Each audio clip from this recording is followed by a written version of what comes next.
You need a great opener, like somehow we're adults. Do. We can record that right some now. Some kind of like. We can record that right now. Everybody be quiet. Somehow we're adults. Yeah, It's gonna be a little, I think, Weird. distracting to hear myself as I speak. You get used to it. Yeah, I'm sure. I'll just do the whole like my Xbox thing where I just do one ear back so I can like still hear outside. And There was one time Wyatt and Cody were over doing the podcast, and hold up, what am I doing? But so Wyatt like takes his headphones off to like hear us talk or something like that, or he like has one headphone off. We're like, the fuck you have one off for? Is it just so you can hear us? What are you doing, bro? we're here though, Bro, you get used to it though. It's weird at first, but then like because it's as you're saying it that it's playing at the exact same time. If there was any echo, you would be like, oh. You ever like called somebody on the phone? And they've got like a back feed or something like that. That shit is literally. I'm like, you fix your shit, or I'm not saying anything anymore. And I'll just wait. I don't know. My phone didn't work for an entire day. That sounds awful. Oh, you have AT&T? Was that yesterday? I have 2 days ago. I have Cricket, Oh yeah, you were part of that. Which is second, AT&T. Yeah, it's second class But AT&T. it wasn't even just cellular service. Like there was a lot of other stuff. Like even Xbox and I think PS2 were having like, or PlayStation was having like a problem with their servers. By 7:45 in the morning, I was convinced by my boss it was China. I read I don't know. solar. I I didn't read have solar access flares. to the internet, and now I just have to believe whatever anybody says. I broke my. I thought I broke my phone. So like I'm sitting there, and like so I wake up at 5 every day, right? I told you I get up and read, but like so like I like get up and I like look at my phone, and I always every day pick up my phone and I lay in bed and contemplate life and death and just sit and play on Instagram. And I went to go play on Instagram, and there was like no internet connection. I was like, we pay all this fucking money for AT&T, and they keep fucking this shitty ass service. I just got so mad. And then what freaks me out is my wife and I are on the same cell phone plan, and I literally like look at her phone. She's got internet, and I'm like, it's some update my phone did or some shit like that.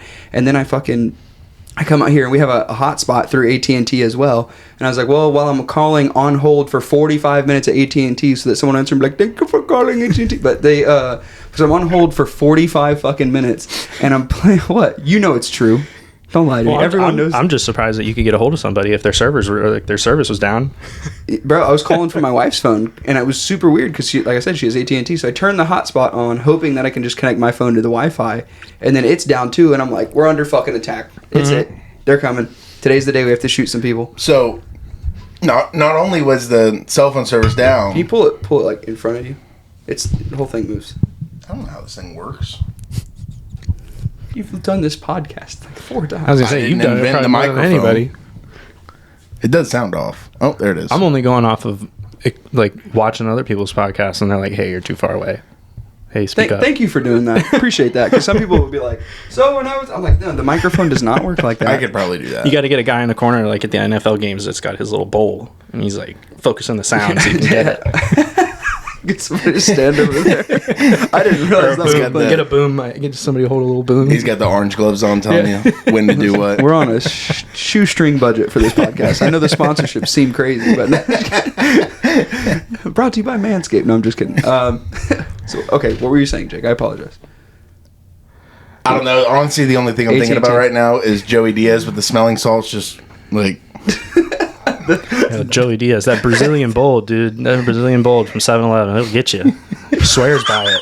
He swears by it. Brazilian bold coffee. Yeah, for everyone dude. that doesn't know, there was a really viral clip of them talking. Yeah. Shit in his pants with that Brazilian bold. Your fucking Starbucks. It'll get you. Yeah. That's fucking funny. All right, you're talking about AT&T.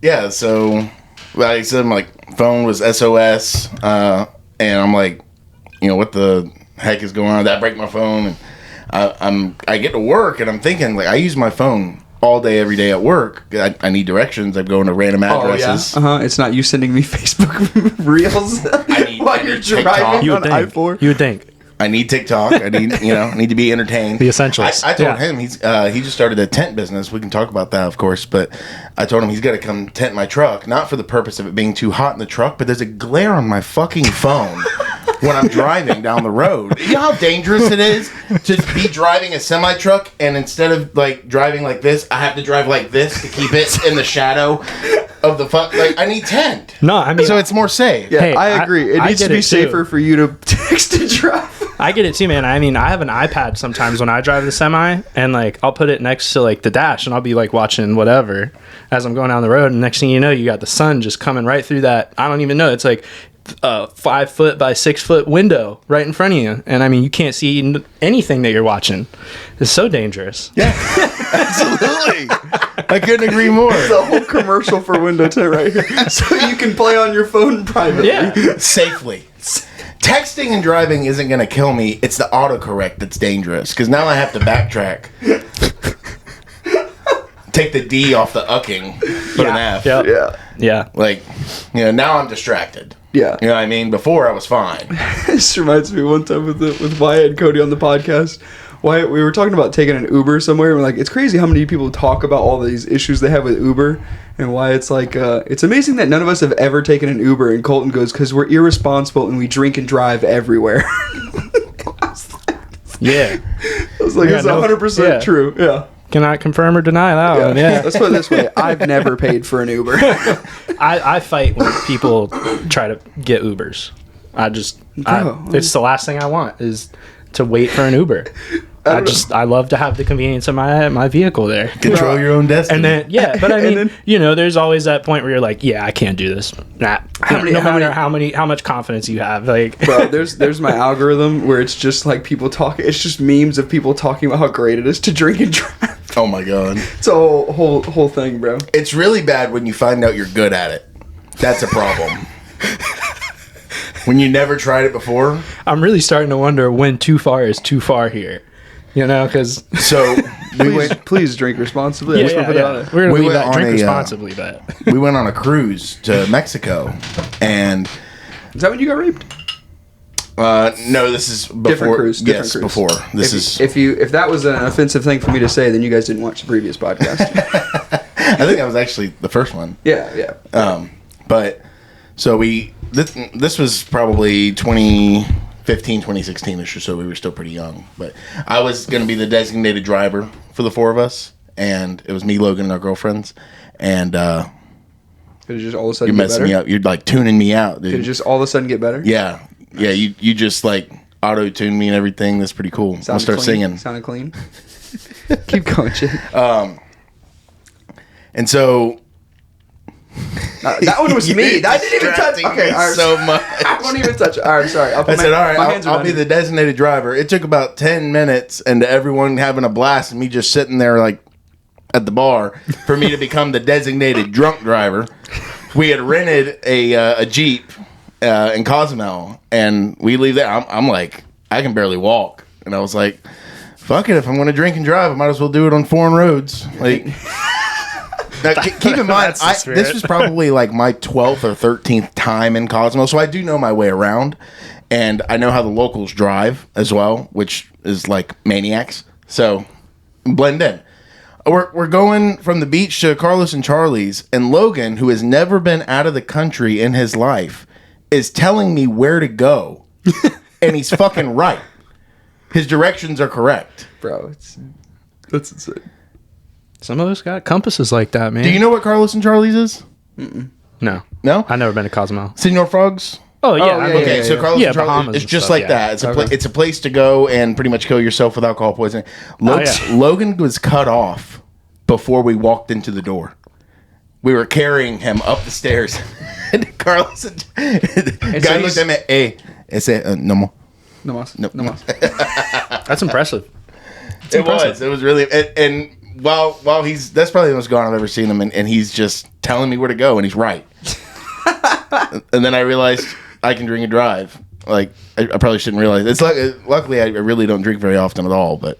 See, I think it's one of those things. Like, you've seen The Wolf of Wall Street? Yeah, You Yeah. know, You've already gotten on to me about this. this is, I can't believe. and you're you human. haven't, you didn't watch it after that. I feel like That you made me should've- not want to watch it You more. should have at least. I mean, It's a great movie.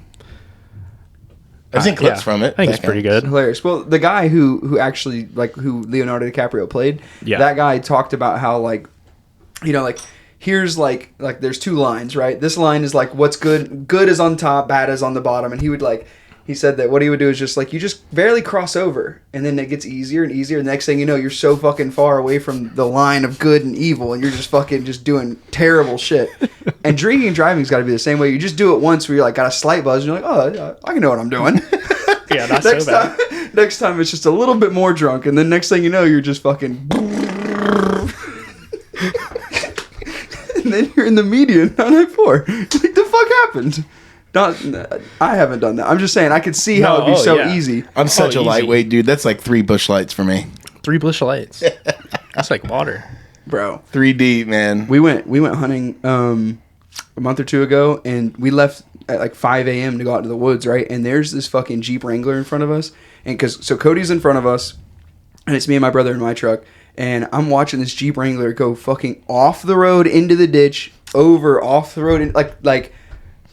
And they would go from 35 miles an hour to 85 miles an hour and then back down. Like, it was insane. I literally have never seen a Jeep almost roll. Like, besides in YouTube videos. But, like, Oh, yeah. Bro, it was fucking intense. I've seen that out by Weekiwachi coming back from the, whatever, where you kayak and stuff. And there's this lady. She's just, like, going up on the median. 2 wheels up into the grass, back down, crossing over lanes. And, like, next thing you know, we like, stop at this Publix. And after we leave, we come out to this light, and there's a sheriff behind her, and she's just like slumped over in the front seat. And I was like, it's about time, man. Like, we were driving for like 10 miles while she was just like going like this, lane to lane, up on curbs and stuff. And I mean, it had to have been like pills or something. It couldn't have been alcohol. Because, I mean, some people control themselves way better than that. But bro, that's what I'm saying. Knows? Who knows? Was she asleep at a stop sign, Sean? No, it was a red light, but I mean...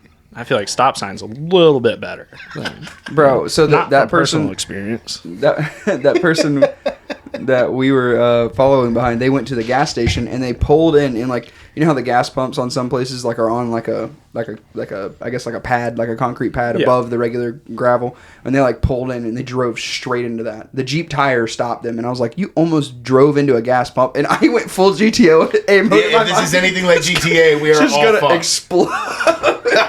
I need to get out of here. I need to get out of here. There was a part of it that was like, do we stop and like knock on their window and fucking yank their keys from them? But like, we just called the cops and like, hey, there's a silver. Took the pussy way out. Oh, I mean, I don't know. I feel like that's the best way you can. I'm not getting involved in that. Well, to be fair, so as I explained it to my wife, who's like, yeah, you shouldn't have stopped. You did fine. And I was like, yeah, but what if they decided to drive again and fucking killed a minivan full of kids on their way to summer camp? You know what I mean? You know? Yeah, I mean, and I was telling her, I was like, What kind of summer camp? I don't know, Jake. hopefully a good one. I feel like it matters. I feel like it does matter too, but regardless, those are some bad kids, and I'm just kidding. Oh, so like Scared Straight summer camp. Satanic. I mean, that Beyond was Scared Straight. where we hunt at. That's the other. There's a gas station and there's a jail, so it's possible in this theory that they were heading to juvie. But There's a reason for everything, man. fuck. But man, so we were strapped to the gills though, because we were on our way to hunting though, on our way to go to the hunt camp. That's so, what you want, yeah. Yeah, so we were strapped. Like we all had our rifles ready to go next to us, and we each have pistols. And I'm like, there's 3 of us. There's 700 pounds of man meat that's gonna get out of these vehicles and just surround this hammered person. That even if they have a gun, they're fucked because they can't even drive right now. Yeah, let alone figure out where they're pointing at. I mean, be like 3 of them. Yeah, and maybe that's the wake-up call they need is fucking 3 random dudes to get out and point a gun at them and be like, get the fuck in your vehicle and give me your keys. Get your life together. I'll just go straight up fucking just motivational. Just go get somebody's grandma to sit in the seat and be like, I'm so disappointed in you. All right, so Jake rolled a truck you were in. Oh, yeah. So Jake previously has told the story before that you weren't driving though. Nope. Who was driving again? No. D. Dixon. D. Dixon. Yeah, another buddy. Yeah. So, yeah, we were all at this fish camp, like Jake said. And, I mean, we were, we had some, I don't know, some Jolly Rancher, like, moonshine kind of concoction thing. And, I mean, I don't even think we were all drunk. Like, I'm not even going to lie. I'm pretty sure any one of us could have drove that truck. All of us, like, we were... I wasn't buzzed. I don't know if any of us were even buzzed. It was like 300 yards that we had to go. Literally 300 yards. And Dylan's like messing with me. he's like trying to pretend like we're all drunk, and he's like, Jake, you can't drive, man. Give me the keys. Like, The drunkest person's always the one who says that. Yeah. For real. I don't know if he was drinking or not. I think I had like one of whatever he was talking about. Like, Nobody was. I've never been a big drinker anyway. Yeah. We were playing Monopoly. Jake, That's what we were doing. you drink, you're a big drinker. Damn. Well, we'll see. Yeah, we'll see. God. I guess you're right. Big drinker with a little drink. The Whopper hands. But yeah, he's like, that train of thought. Dude, you can't freaking drive, man. You're gone. I was like, yep, you're completely right. Take us over there and just throw him. I let everyone drive that truck. Yeah. Oh, I stole that truck. I stole that truck on his birthday He to stole go my put some truck stuff on and it. my boat. Yeah. Yeah. you mean you just went wow. fishing? We're jumping. Dude, I've done. Oh wow, we've done so much. Like, oh no, I stole it from his mom technically, but Allegedly. we'll get to that. But so back to the put a thumb on that one. Let's go back to that. To the truck. So Jake was in the truck in shotgun seat. So I was in the bed of the truck, sitting on like the side of the bed. And so we're going back, and we make this. There's like this little right turn that goes around this canal, and there's no street light, so you can't really see where you're at. And I'm like on my phone looking down, and out of nowhere, I feel the truck kind of like dip, and I was like, that's weird. And I look over my shoulder, and the truck is falling towards this canal, and I'm in the bed, and I'm just like, oh, what? Are you on the launch side or are you on the sinking side? I'm on the sinking side, and like my back is to this like canal, and I'm just like, what do I do? Like we're rolling into this canal right now, and so I literally like tuck into the bed of the truck. So I like roll into the bed of the truck, and from there, Logan was from across from me, and he like catapults himself out of the bed of the truck to just get as far away from it as possible. Which is kind of like in a split moment when you're not thinking about what to do. You got to question like, if I go in the bed, I'm probably safer if we're rolling. Exactly. But if I get stuck underneath this underwater, I am just wait. fucked. Yeah, just wait. Well, to me, it was if I jump, I was like, but if I jump now, the truck could roll on me because of where it is. Yeah. So I figured rolling into the bed was my best option because I was just in there. There were walls. Like, there's no way I'm not going to get smushed here. Right, So, but you could drown to death, which I don't know if I'd rather get smashed or drowned to death. So I'm in the bed of the truck with my phone and the flashlight on. So like the truck has now hit the side. Like it's now like completely tipped. And now the truck is on top of me. Like it rolled onto its roof. I'm in the bed of the truck still in the water. And like I like pick my phone up so I don't ruin it. That's my first thought was don't ruin my phone. Save the drink. Yeah, you get pushed in the pool. Your drink floats. And so I'm sitting here under the truck and I'm like, oh, please roll over one more time. Just roll over one more time. And next thing you know, like I look and the truck isn't on top of me. And I just like stand up and run to the bank. And I'm looking at it and I'm like, okay, so now Jake and Dylan are still inside of this truck. Like, He had to make a withdrawal. Yeah. He ran to the bank. Yeah, I ran. Dude, I got up that bank so bad, and I'm freaking out right now. I'm like, I'm gonna go get my truck. We're gonna pull this thing out real quick. Blah blah blah. Like, we're gonna get this thing out, and like Jake and Dylan pop out. Jake's like freaking out because his truck's in the water. Freaking out. Well, the first thing I thought of, because I woke up in the back seat, Dylan's like on top of me. Yeah, and I'm like, Sean, Logan, Cy. Yeah. They were in the fucking bed. Yeah, we were in the bed of the truck. To me, the truck rolled 7 times. Apparently, it was once. It literally just went onto the side, onto the roof, back onto the wheels in the water.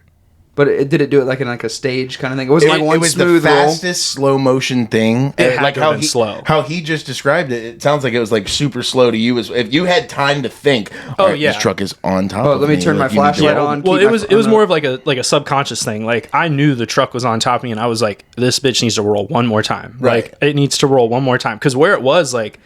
It was definitely going to sink more. And like that's what happened. Like after it rolled onto the wheels, the truck probably had to have been like out of the water a decent amount. And when we got like after an hour, that truck was almost completely underwater. Yeah. Like thank God it was lifted. I have pictures of it, but I mean, how sketchy is that though? That like you're upside down.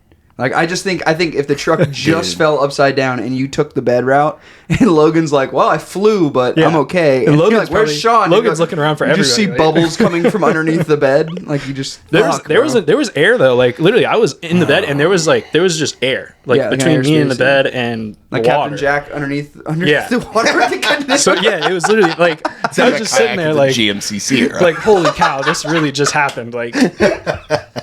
So like, I mean, we're all freaking out, and Dylan's like, I have to leave. I have to go. And so like, we get in my truck and we just dip, and I start taking him to like Lake Wales. Hold up, roll back. So you guys, you make it to the bank. It was a dramatic scene, dude. Jake and Dylan pop out, and then you and Dylan just bounce. So more or less, yeah, because Dylan thought Jake's mom was gonna like shoot him. Like thought he was just like that was his last day on Earth, and he's like, I have to leave. Knowing, like, having met her, I would get that same feeling. Yeah. But it was like we at the time you're sitting there and you're like, holy shit, we're gonna be in so much trouble. Like this is so bad. Like, but at the same time, like it's not like we were messing around. Like we weren't doing anything stupid. We were literally just trying to drive to the camp, and the road gave out. Like. So, I mean, and even the next day, the lady came up to me and she's like, y'all shouldn't have been messing around out there. And I said, who? I said, lady, you had some people roll into your canal because you don't have a street light on that corner. I was like, fought this old I was bitch. like, you're lucky we don't come after you. And then her husband's like, man, the one day I don't have my pistol on me. Yeah. And I was like, what are you going to do with that?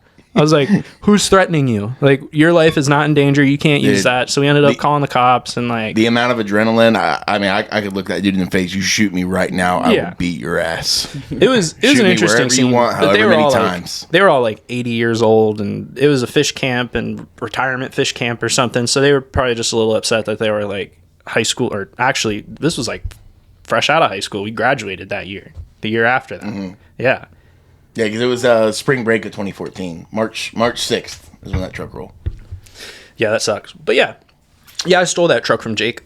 So okay, so to go back, This was before the truck drowned. By the way, Yeah. To obviously, but to speak about that for a second. How did they get it out of the canal? A tow truck. So it was on its wheels. Yeah. But it was sunk. Okay. Oh yeah, it was on. Like when we opened up the door, it was full. Of water. It's been 10 I can years send you a since I've seen picture a if you picture. want to like upload it to the podcast. I can add it. I mean, I'm not going to look for it right now because we're doing this. But Yeah. No, send it to me and I'll add it to. I'll add it after the fact before I post it. It's crazy, like. But yeah, so basically before the tow truck gets there, Dylan's like, I have to go. I have to leave. So we get in my truck and we book it to Lake Wales to go. I drop him off. He's dripping wet. Yeah, he just thinks that this is the worst. This is the worst thing that could ever happen. I mean, I don't blame him for like kind of freaking out, but so we've all met your mom, so yeah. I mean, so I get him to the Walmart in Lake Wales, and his girlfriend picks him up. And next thing you know, I get a call, and it's from one of them. They're like, "Hey, there's an ambulance here, and they want to check you guys out, so you need to come back." And I was like, "Well, I don't know if Dylan's coming back, but I was like, I'm fine." And I was like, "I just drove to Lake Wales and back. Like, I'm fine, dude. I don't know." But we went back, and they questioned us, and I was like, "No, I'm fine. Like, literally, like, I'm wet. I'm soaking wet. That's about it. Like, I landed in the water, the truck rolled, and now I'm wet, and that's all I can really complain about." So it would have been better. And when you were, so it would have been better if you were in the bed because you have fucked your back up for life. Yeah, but I didn't know it that night when they checked me out. I told them the same thing. Like I'm fine. I'm a little traumatized, but oh yeah, for sure. I'm perfectly fine. I woke up the next morning and couldn't move a muscle. Like if a T-Rex was attacking me, I would have been safe because I couldn't move. I couldn't imagine like if I was inside the cab too. Like imagine if all 5 of us got in a cab and that truck rolled. Like now you got 5 dudes in a cab that are tangled up. It's like Twister in there. Yeah. And now you got to climb out of a truck that's sinking. But like for us, it was like, oh, just get in the bed. It's 30 yards, 100 yards. It's 100 feet. So you know, just go get in the bed and we'll ride over there because you know we've done dumber stuff on ATVs and side by sides and trucks than to ride in the bed. So it's just crazy to hear that story because my dad, who was a firefighter for 30 years, he would freak out like to drive 30 feet down the road if someone sat in the bed of a truck or something like that because he'd seen so many people die. Turns out it's the safer thing to do. In your specific situation, yeah. We've seen apparently he'd seen a lot of people die. In those kind of situations, or get permanently injured. I mean, you fall out of the bed making a sharp turn or something, and hit the brake. Somebody rear ends you. The newspaper, back when newspapers were a thing, 1 week later, the front page of the newspaper was like a truck full of teenagers rolls into water and all of them die. No. And yeah. You have the. It could have been. Should have been us. Oh, that's what I told the lady. I have a picture of it. I thought it was a different story. Yep. Okay, I thought you were saying they wrote that story about you guys. It was a week after this happened to us, and all of us walked away from it. Yeah, literally, like we all went to sleep that night, like in a tent. Like nothing had happened except for the truck was soaking wet, sitting on the road, full of water. Bro. Yeah.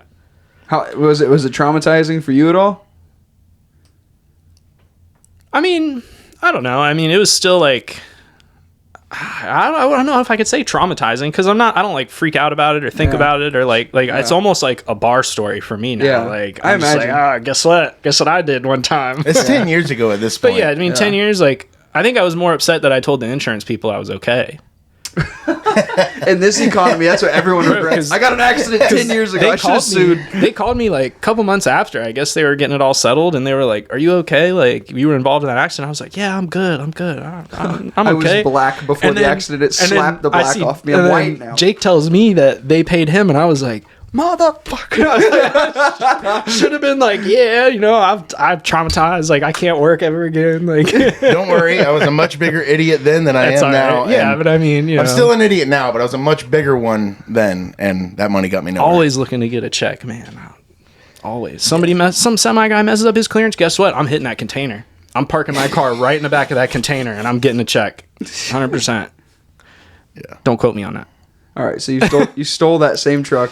So yeah, this was way before, and it was Jake's birthday, and what was it? You were getting a toolbox and something else. Whip. The whip for the CB radio, yeah. Yeah. So we had to go put it on, and I was over at his house, and this was Mom's house at the time, and I basically like took the key off his key ring, and I was like, all right, I'm gonna go home. I'll see you later. And like I go outside, and I literally like put the ignition on in the truck, I put it in neutral, and I push it out of the driveway. I literally rolled it out of the driveway, rolled it 10 feet down the street, and went, fuck this. And I started it, and I drove it all the way to Logan's house out in Plant City. We put the toolbox on, we put the whip on, and I drove it all the way back and parked it in the driveway, and he had no idea. Literally woke up the next day. Didn't have to go out to his truck, didn't look for his keys, didn't know anything. He just goes out the next day, and he's like, what the heck? How'd this get on there? Like, it's like, yeah, dude, I took your truck last What are you talking about? Because the whip was on it? the whip and the toolbox. and the whip. Yeah, on the toolbox. Because the toolbox and the whip were over by at the way, Logan's. is an 8.5 foot long antenna. It's like the most obnoxious thing. Oh, yeah. you can do. And for some reason nowadays, when teenagers do this, they put tennis balls on the whip. And I think that just holds it down more. I don't know.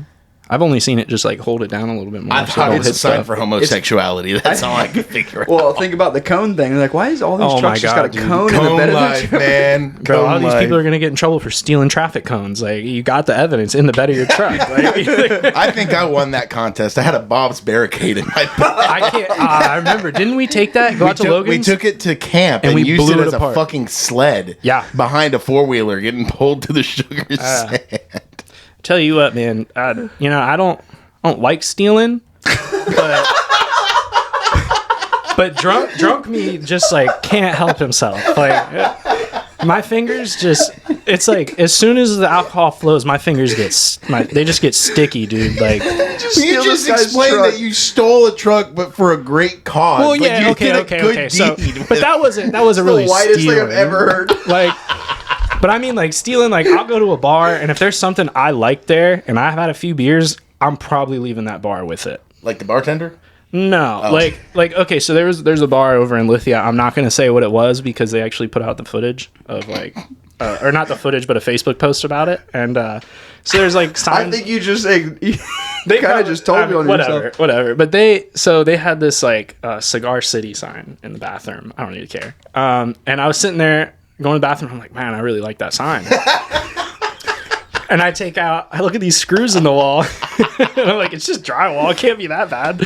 So I take out this gift card in my wallet, and I start undoing the screw from the wall. And I get both the screws out, and I tuck this sign into the back of my pants, and I put a jacket on. I literally just like walked out to the car, and I threw it in the car, and then came back inside and finished my drink. Oh no!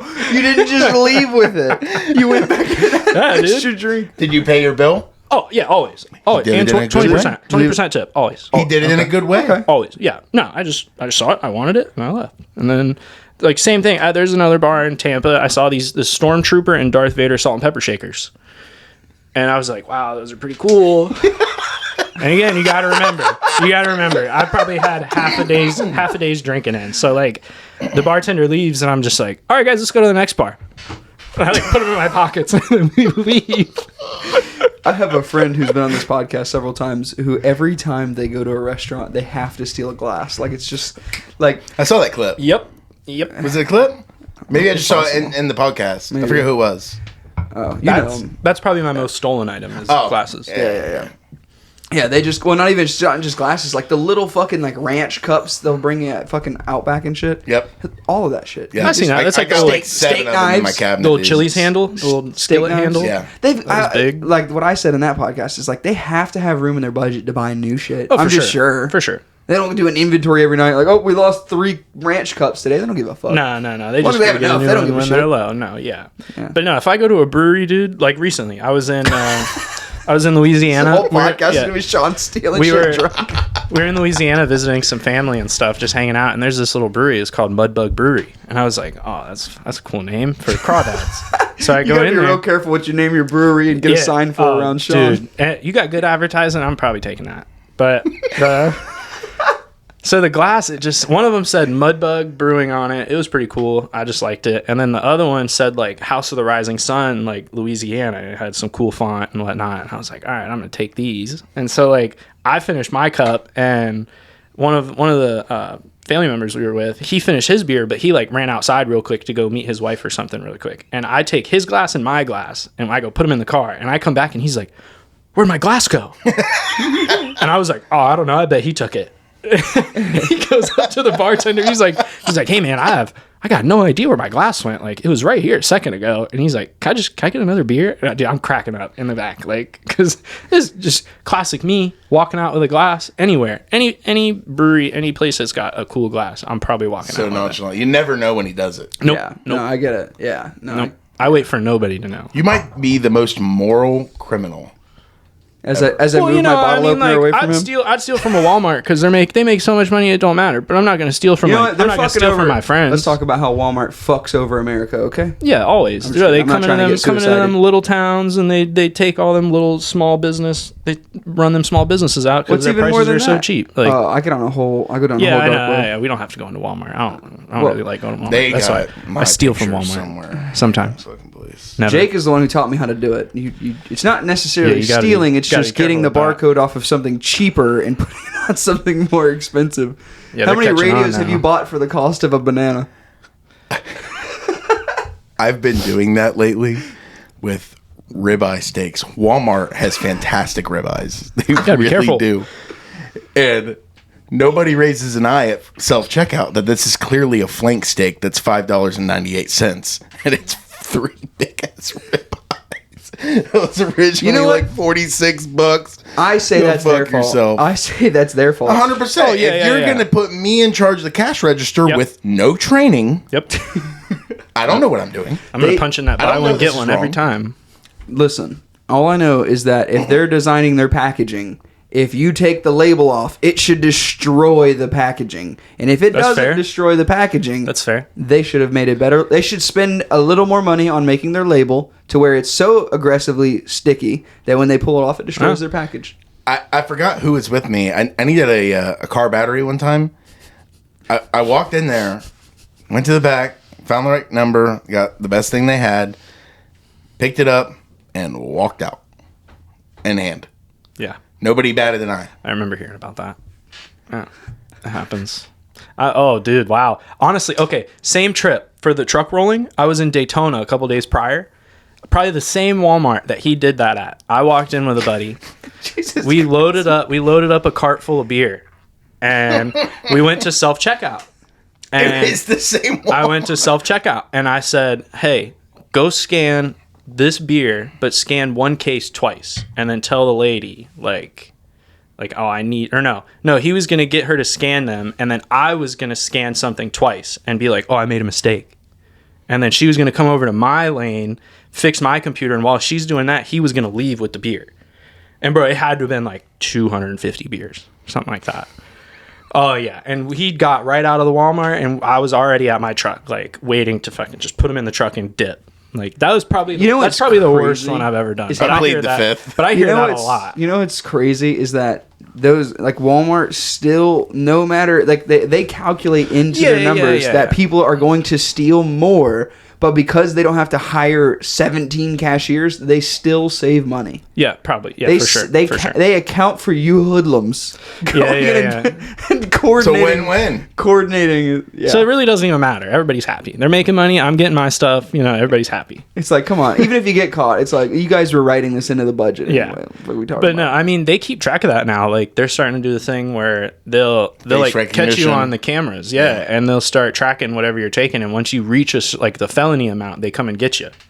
But the same thing happens. I think it's in Illinois now. I have a buddy up there, and he was telling me that you can steal up to like $900 before it's a problem. I know California does that. Like you can literally walk into a store, walk out with $900 worth of stuff, and nobody's gonna bat an eye. But as soon as you cross that 1,000, now it's a problem. Yeah. Now you can go to jail. Yeah. So people are just stealing $900 or less. Yeah.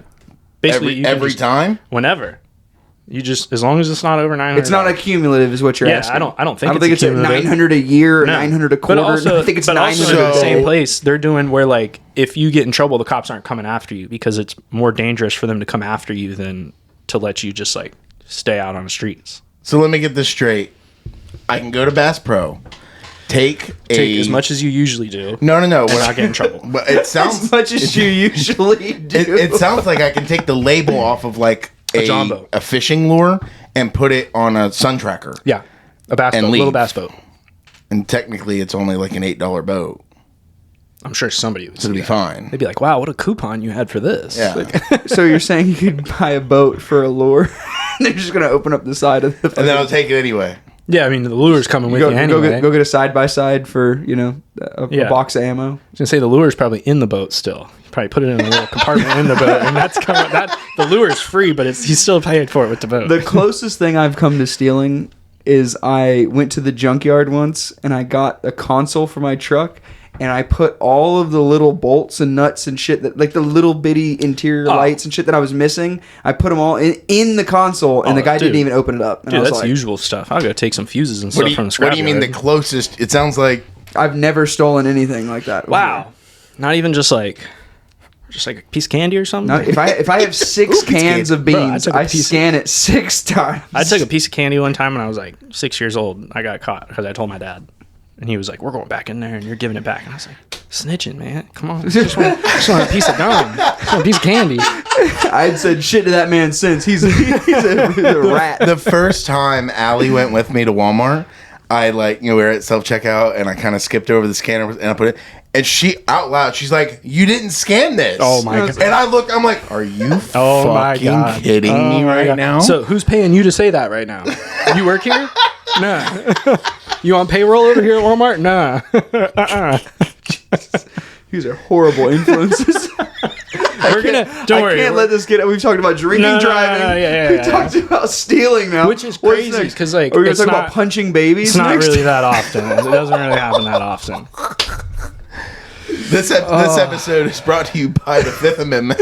Yeah. Know your rights. Know your rights. I can see Jake in court one day in a suit, just sitting there with his mullet. The cop's like, "Please Lead explain to this," and they pull up a clip of the podcast of Jake talking about stealing. You're like, "Officer, that wasn't me."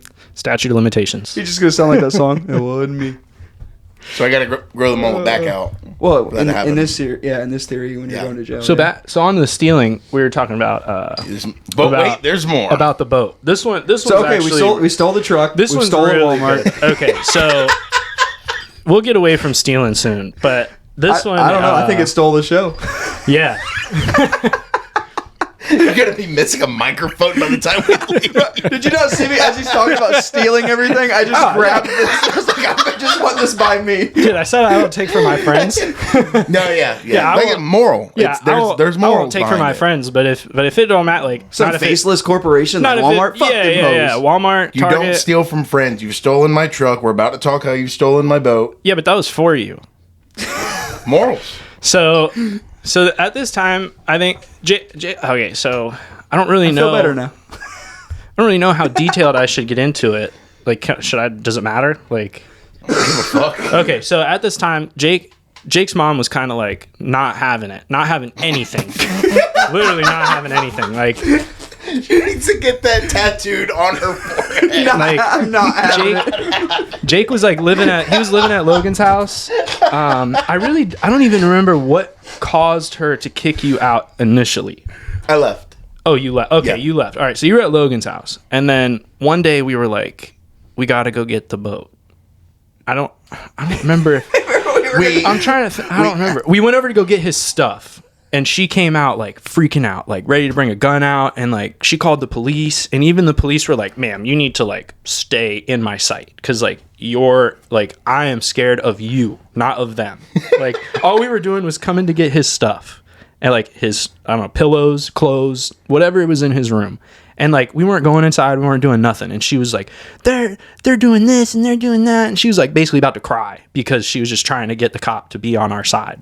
And like To be on her side? yeah, to be on her side. Okay. That like we were like trespassing and doing this, that, and the other, but like he was literally just coming to get his property. And then I really don't remember how we got on the subject of how we got to trying to get the boat. Well, I was just being extremely petty because she always played the technical games kind of deal. So I was like, well, Isn't that how she got you? technically, yes. Yeah, for technicality. But I looked at her, I was like, technically, you put that boat in my name, that's my boat. Okay, yeah. Yep. And she's like, over my dead body kind of deal. And Yeah. I took that as a challenge. Yeah. Okay. Over your short dead body. So this challenge, basically, I woke up at what fucking time was it? Yeah, I had to have been like 5 a.m. or something, and I was like, I'm gonna go get your boat. Bro, I'm gonna go get your boat. this and fucking retard. I leave Logan's house. Well, actually, here I gotta say this first. I posted on Twitter. So I used to watch Operation Repo, and I used to love that show. And I had no idea that Jake's mom had so many fake social media accounts. Mm-hmm. So she saw that I posted Operation Repo. She should have on- worked for the FBI. on Twitter. She should. I literally posted Operation Repo on Twitter, word for word. That was it, 2 words. And I show up at the storage place at like 6 a.m. the next day. Guess who's sitting at the gate? Her. With her husband sitting in their car blocking the gate. And I was like, no way. To the storage? To where the boat is, where the boat's at. So I'm sitting in there. This isn't at her house. No, this is where this is a storage This facility. is like 40 minutes away. Off It's on 41, right? yeah. So I'm sitting Yeah. there. I don't even get out of my car. They open up the gate. I pull in behind them. Like I'm just right behind them. Like Oh, so they're going in there. yeah. They're trying to go block the boat, or they were waiting for his uncle to come and get the boat. They already had somebody else Because trying to she come pull the couldn't tow boat. it. So they were technically stealing the boat. Like in the eyes of the on law, paper, yeah. they would have been stealing the boat, not me, because I had permission from the owner to come and pick up the boat. So I'm sitting there, and here come the cops. Okay, I'm like, whatever. I haven't done anything wrong. Nothing's bad. I haven't done anything wrong yet. And Jake's mom You just came from Walmart. And she starts crying. She's sitting there. They're doing this, and it's my boat, and they're trying to take it from me. Crying and this, that, and the cop's like, "Can you?" the she's biggest like, victim. She She's comes such up a to manipulator. me, and the cop's like, "Can you just leave really quick?" And I was like, "Why do I have to leave?" I was like, "The owner of the boat told me I could come and get it," and she was like, "I just want to de-escalate this, blah blah blah." And I was like, "Yeah, Wait, sure, whatever." she- The woman cop wanted That's a to whole nother de-escalate it. conversation. Yeah. I could see Sean pulling up, and like my mom and the cops, everybody like, what are you doing here? He's over there looking like Beetlejuice. Me? Just hanging around. Literally, that's literally what it was. She's like freaking out, and I'm just like sitting in my truck with the window down, like waiting for the cop to just come and tell me whatever, because I knew it was coming. So she asked me to leave politely. I said yes. I didn't leave.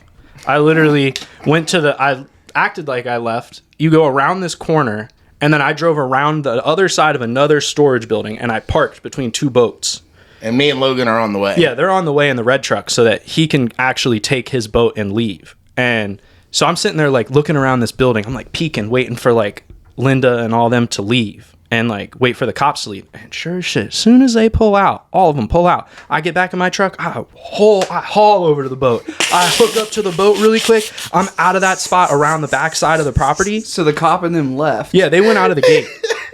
They're out of the gate, and I'm still in this like gated area where the boat is. So they didn't even see me. You pulled a fast one on them? Oh yeah, dude, I got him. Ha, gotcha, bitch. And then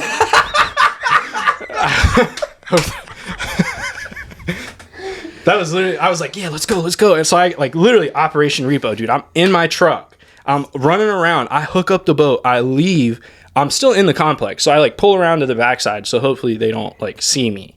Next thing you know, this red Tundra pulls up right in front of my truck. And he's like, I hope you're ready to go to jail today, bud. And I said, who's going to jail? I was like, I ain't going to jail. Jake's about to be here. And like the look on their face was just like, oh my God. Like, how did we not know that he was going to come and get his boat? And now it's like, now it's settling in that like, if like the cop has told them, if they take the boat, they're stealing it. But if we take the boat, we're not. And so now everybody's kind of like, oh, what are we going to do? And they just left after actually the cop left. They called the cops again.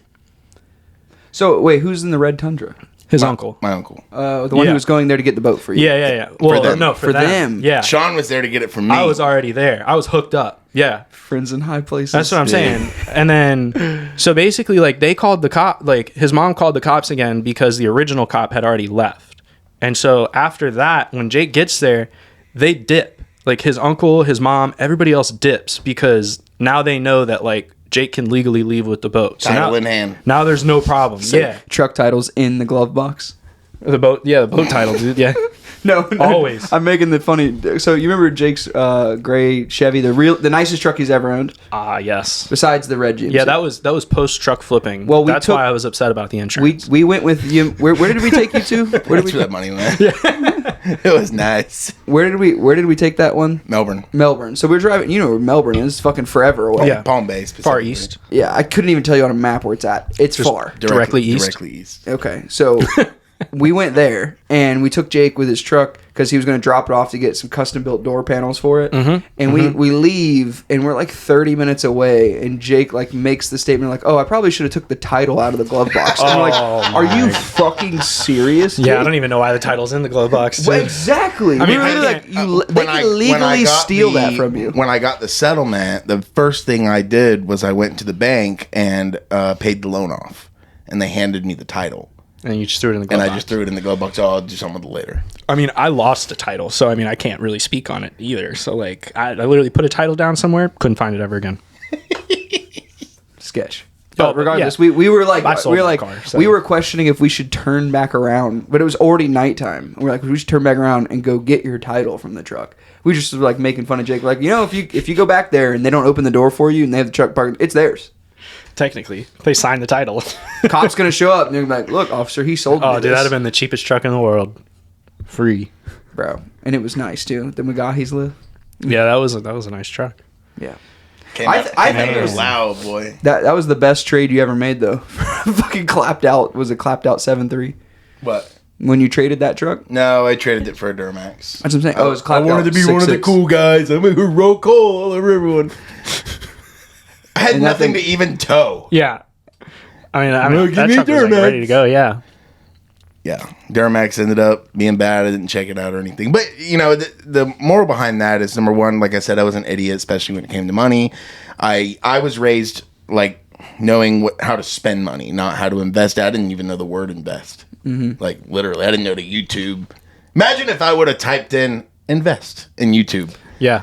Like, where my life would be today. YouTube and TikTok right now, dude. No, instead, I You still haven't done that. was looking at speakers and lift kits and... Nothing's changed. No. He knows that he should Google that word. All you gotta It's do still is nothing's just go changed. get like one of them high yield savings accounts, and you just put some money in there, and it makes you a little bit of money here and there. That's what my mom told me. That was That's her best literally- idea. I mean, it's like the easiest. It was like a 0.05% interest rate. I think mine's a little bit more. Oh than yeah, that. I'm gonna make money. Yeah, I mean, you'll make the more money you put in it, the more you're gonna make. But like, I mean, you're still accruing more than you would if it just sat in a regular Right, account. but like the moral behind that is, so I used that settlement to boost up this truck a lot. It was the nicest 1500 Yeah, anybody's it ever was. seen. It was very honestly. nice. It was, and everything was done like correctly. I did a lot of research and whatnot.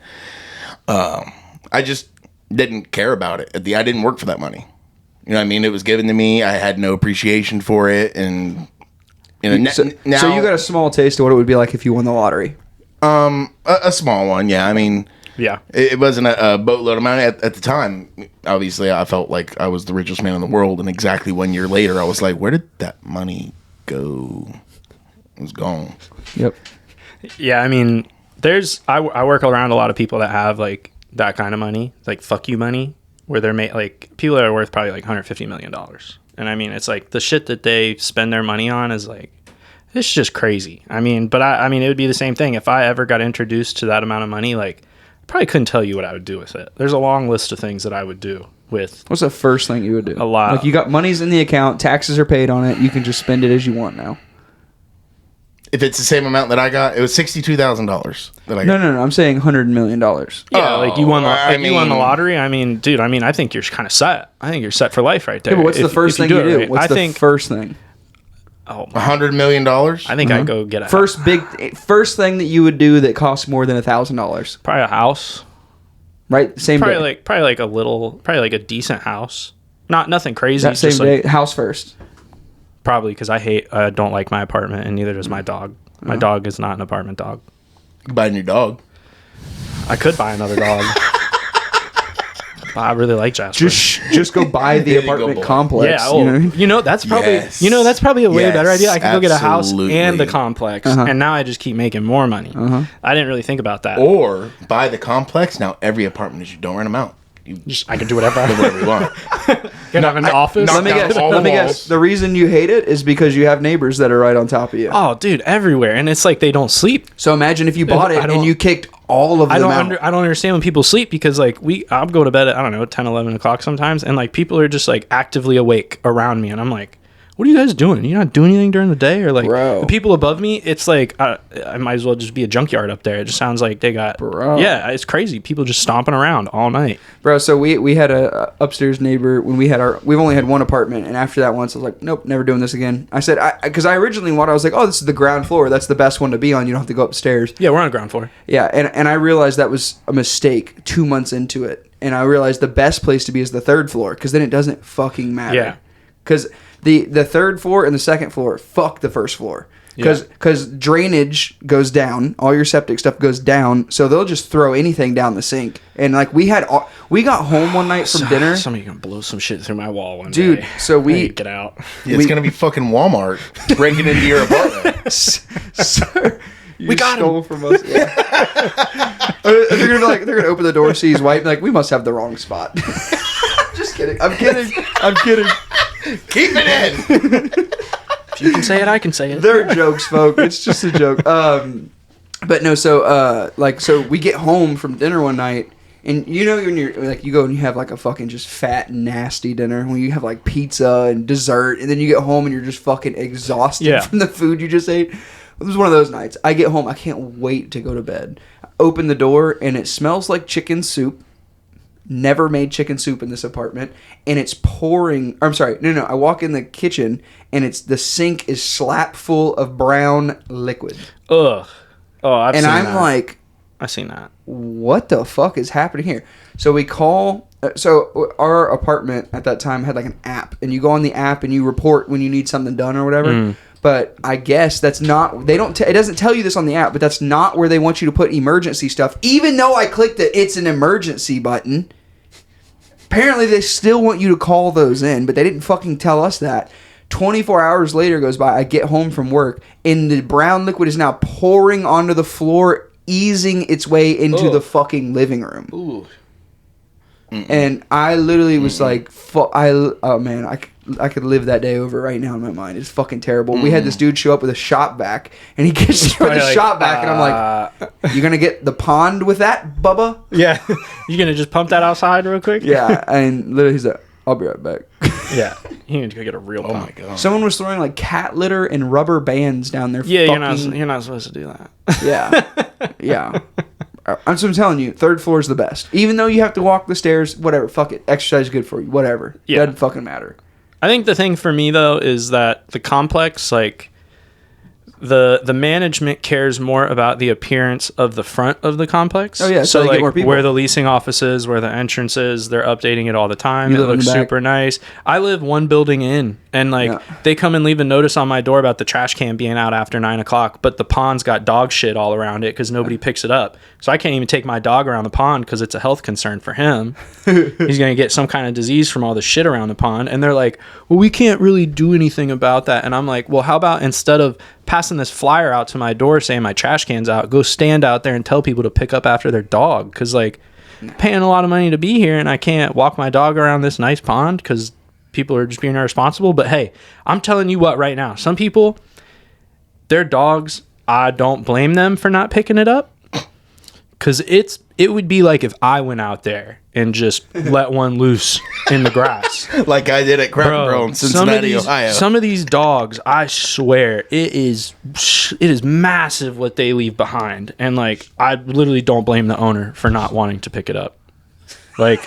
Old beer bottles coming out of their asshole. But still, like, to me, like, don't come after me like that. Is that what happens to you? Bro, you want to talk about it? Logs? Bro, so... I've started this new thing where like every day right after I wake up. Constipation? What? No, where I eat black beans and eggs. That's like my breakfast. You got that English breakfast. Bro, first of all, it's delicious because I make like black beans like Cuban style with onions and like interesting and seasoning salt and shit. Delicious. I've even put chorizo in them because no rice. I'm a big chorizo. No rice? No rice. Nah, chorizo. Eggs and beans. I think chorizo is superior to sausage. Oh, for sure. It's especially not even, for breakfast. It's not even a debate for breakfast. Yeah, not even for a sure. debate. No, for any meal. Fuck everything. Oh yeah. So regardless, so since I've started doing that and I'm eating more protein, your boy leaves logs. like remember they're talking about Joey Diaz leave ones that are more out of the water than in the water. Oh my god! I hear them go like. I couldn't tell you the last time in my life I shit a log. Healthy poop is the consistency of soft serve ice cream. Look it up. It tastes like it too. I didn't know that. No, my shit comes up like you could grab it and hit somebody over the head like a blunt force object. Okay. Really? I know a guy from high school. I don't remember if I told you this, but he was a kicker with us, but he had autism or something. But he was don't we all? He left practice early one day to go to church or something, and like we go back to the locker room and he's just like, guys, come look. And we all go into the bathroom. I swear to God, he had like a baby. He had a baby in the toilet. That's what came out of him. And he's like, I waited 2 weeks. He's like, I don't poop for 2 weeks. And I'm like, how are you alive right now, bro? Like, dude, swear to God, like 2 of these beer bottles wide. It was huge. I was like, how? Like, we got to call maintenance. No, we got to we got to call bro, this is Hillsborough County Public Schools. Like, you're telling me that we got to call janitor's going to come in there to stitch his asshole back together. And he was like ecstatic about it. Like, it was the best thing that had ever happened. And I'm like, hey man, just try and go a little more frequently. Like, that's not cool. Like 2 weeks. Like, I mean, who knows if it was 2 weeks, but still, like that's probably the biggest I've ever seen. And I'm not trying to be like that. Oh my god, dude! It was like forearm. Like, I love the ones that soak up all the water in the toilet. Those are so satisfying. It's just a paste left, no water. Y'all ever had that? Is that like after Mexican food? Never, Indian food after that. I like how you said that with confidence. Like we were gonna agree with you, and we both just looked at you like, the fuck? Yeah, dude. Has it really never happened? No, even on my race weekends, like they're not that bad, and like we eat like shit. Huh. I never keep track of like what I eat and then what it turns into because I eat such a variety all the time. Mm-hmm. So maybe when you're a multicultural person like me, then you can just pass whatever. Yeah. I guess it comes out like that. Logs, son. Yeah. Followed by a slight bit of soft serve. Okay, so it turns healthy. Yeah. Gotcha. Oh my goodness. Yeah. Poop. So tell me about this book, Jake. So I tasked you with reading The War of Art. How long ago was this? The War of Art. It was like 6 months ago. We went to a open mic, which was terrible. Is this like comedy open mic night, or is this I didn't say it wasn't fun. It like was poetry? Just terrible. It was an open mic like. Oh, so what? It was a comedy club. I think I remember you telling me this because you were like, "I'm gonna get into comedy. Like, I want to try and do this." So okay, I want to tell the full story. So like one time Jake and I were talking on the phone, and he was like, he's like, I thought about doing like stand up comedy. He's like, but ever since you told me something, it just keeps resonating in my head. And I was like, what did we talked about what something? What did we say? And I was like, okay, what did I say? And Jake's like, you said I'm funny enough to do it. I just don't have the discipline to do it. I'm like, oh, that sounds like something I would say. Yeah, I definitely said that. I remember hearing that conversation. Yeah. And then I was like, Jake, like if you could just get good at discipline, like you'd be fucking set. And just so I was like, you're worried about like you watch a stand-up comedy special and you see how funny they are and you expect you to be as perfect as they are first time. And I was like, you're not going to be that way. I was like, let's go to an open mic and I want you to see how shitty people starting are. And we watched this. There was like, 15, 20 people that went up. if not more. No, definitely more than that. Yeah, it was- Everybody in there pretty much except us went up there. It was pretty full. And this one dude went up and he said something in the punchline. He said the punchline and we just looked at each other and were like, he waited all that time for this. The room is silent. Dead silent. The dude's just like, all right, guys, have a good night. And just like walks. And he'd been sitting by himself.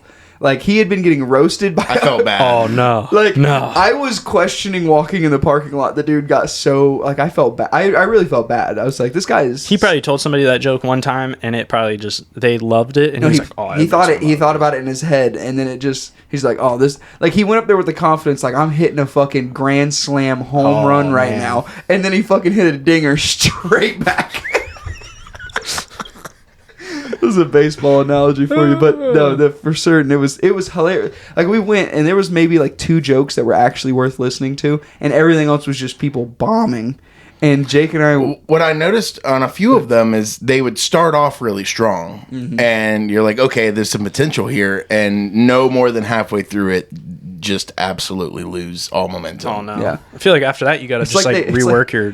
It's like, I think the audience attention is like a bar of soap, like a wet bar of soap. At first you're like, I got this, and then you start washing, and then the lower you get, it's like you gotta have a hold of that motherfucker, or it's gonna slip out. Yeah. Like, the main thing I noticed, like, you know, I guess sitting there criticizing and whatnot, not even trying to do it in a bad way, but like just saying, you know, what's the common issue that's wrong is everybody goes up there and they put on like an act, and like 90% of them are using the exact same tone of voice. They're not being themselves. Right. And that, I would say that's a huge difference between them and people who have obviously blown up and Right. and They go up there acting like had a lot of comedian. success. Right. Yeah. They go up there acting like a comedian, not just trying to be themselves. Right. Like, if you ever listen to Cat Williams talk on a podcast, he talks exactly Yeah, the same like as- he does when Yeah. he does his stand-up. Yeah. Yeah. Like, a good example of a new one that's just absolutely authentic is Cam Patterson. Yeah. The black dude? I Yeah. like that dude. I like rocks. I like Yeah. rocks. I'm not I'm not I like retarded, rocks. but I like rocks. He's like, this bitch in the front row, beautiful. Bitch, you want to rock? He's so funny, bro. Yeah, that dude's, but he's the reason he's funny. Like, a lot of times, he's not even really making jokes. He's just so authentic. Yeah, it's just him. And he himself is a really funny person. Yeah. Like, that's something that everybody can appreciate, whether you even like the comedy or not. That's why I've told you, like, when it comes to writing jokes, I think what you really need to do is just write things that you truly feel passionate about. Because if you try to write a joke to make somebody else laugh, you're gonna get as far as like a fucking rock throw. You're not gonna get very far. I won't say that I ever like really committed or had the discipline to like really super get into it and write every day and whatnot. But I was like, whenever something came to my mind, I tried my best to remember, okay, let me write that down. You know, maybe this can get me somewhere someday. You know, maybe someday I can make a lot of money and then I won't have to wipe my ass anymore. I could buy a bidet. That's really all I want in life at this point, is to stop having to That's wipe. success. in Sure, Jake's you can life. get one. They got them on Amazon now. They just mount up to your toilet. They're like you want a $70. separate one. I want a good one. We used to live in a house when I Like was 4 gallons. when You I used was to live in a younger. house? I used to live in a No, house. no, no. When I was younger, we had a house that had a bidet, and I had no idea what it was because I was probably, I don't know, 10 or something like that. And I go in there and I'd like turn the knob real quick, and water just shoots up to the roof. And I was like, "Whoa, what's going on?" I'm like, "What is this for?" And I just start turning it off really fast. There's water everywhere, and I was like, "What is this?" Like, go downstairs. My parents are like, "Yeah, it's a bidet. We don't use that. Like, don't." Which I is don't weird. think I ever used it. My buddy has one. He has a cheaper one on his guest bathroom toilet, and we go watch the UFC fights at his house. He's normally here helping with the podcast, but he told me to use it once, and I went over and I looked at it, and I was like, okay, let me just see it. And we were like, he's standing behind me. I was like, I'm just gonna try it real quick, and I turned it on to the easiest setting, and it sounded like it was gonna punch a hole through the drywall in front of the fucking toilet. It's that 0 Like, it degree was like- pressure it washer was nozzle. Like it hit the drywall, and it like you could hear the inside of the wall, and I literally was like, dude, fuck that. That was the lowest setting. I was like, I wouldn't be thirsty. I just drink water through my ass. Jeezy Pete, it was so much pressure. Yeah, but I'd Butt so chug. much rather go through that. How are we back on pooping? I'd so much rather go through that than have to turn around and wipe my ass one more fucking time in my entire life. I want a portable bidet I can take into public restrooms. That's what I want. I'll tell you Does what. that make- does I that think- happen? I I think don't know, those, but I think I need to delete that part of the podcast, and you need to make it happen. I think A Ryobi pressure washer. Someone buys a water, just Yeah, gets and- the Gatorade bottles, go sell them to the truck just fill it with stops. water. And just, I didn't figure out how to wipe my ass until about a year ago. I mean, like quick properly? question. Quick question before we mention that crazy statement. How does everybody wipe here? Are we a front to back? When you wipe, are you front to back? No. Are you a between the I legs feel like back to front? No. So you don't wipe at all. Wait. That's a true weirdo. Wait. No. So you're saying front to back? So okay, No, I'm there is I'm no sitting front. on the toilet. There's no front to When I back, but wipe, it's not between. It's not between the legs. So you So start it's around, high and but- go low. I used to stand. Yes. You start high and go. I think so. it's- You're I feel like smearing it's- it towards the back I feel of like your it's balls. easier. Well, if you use a wet wipe after, you're cool.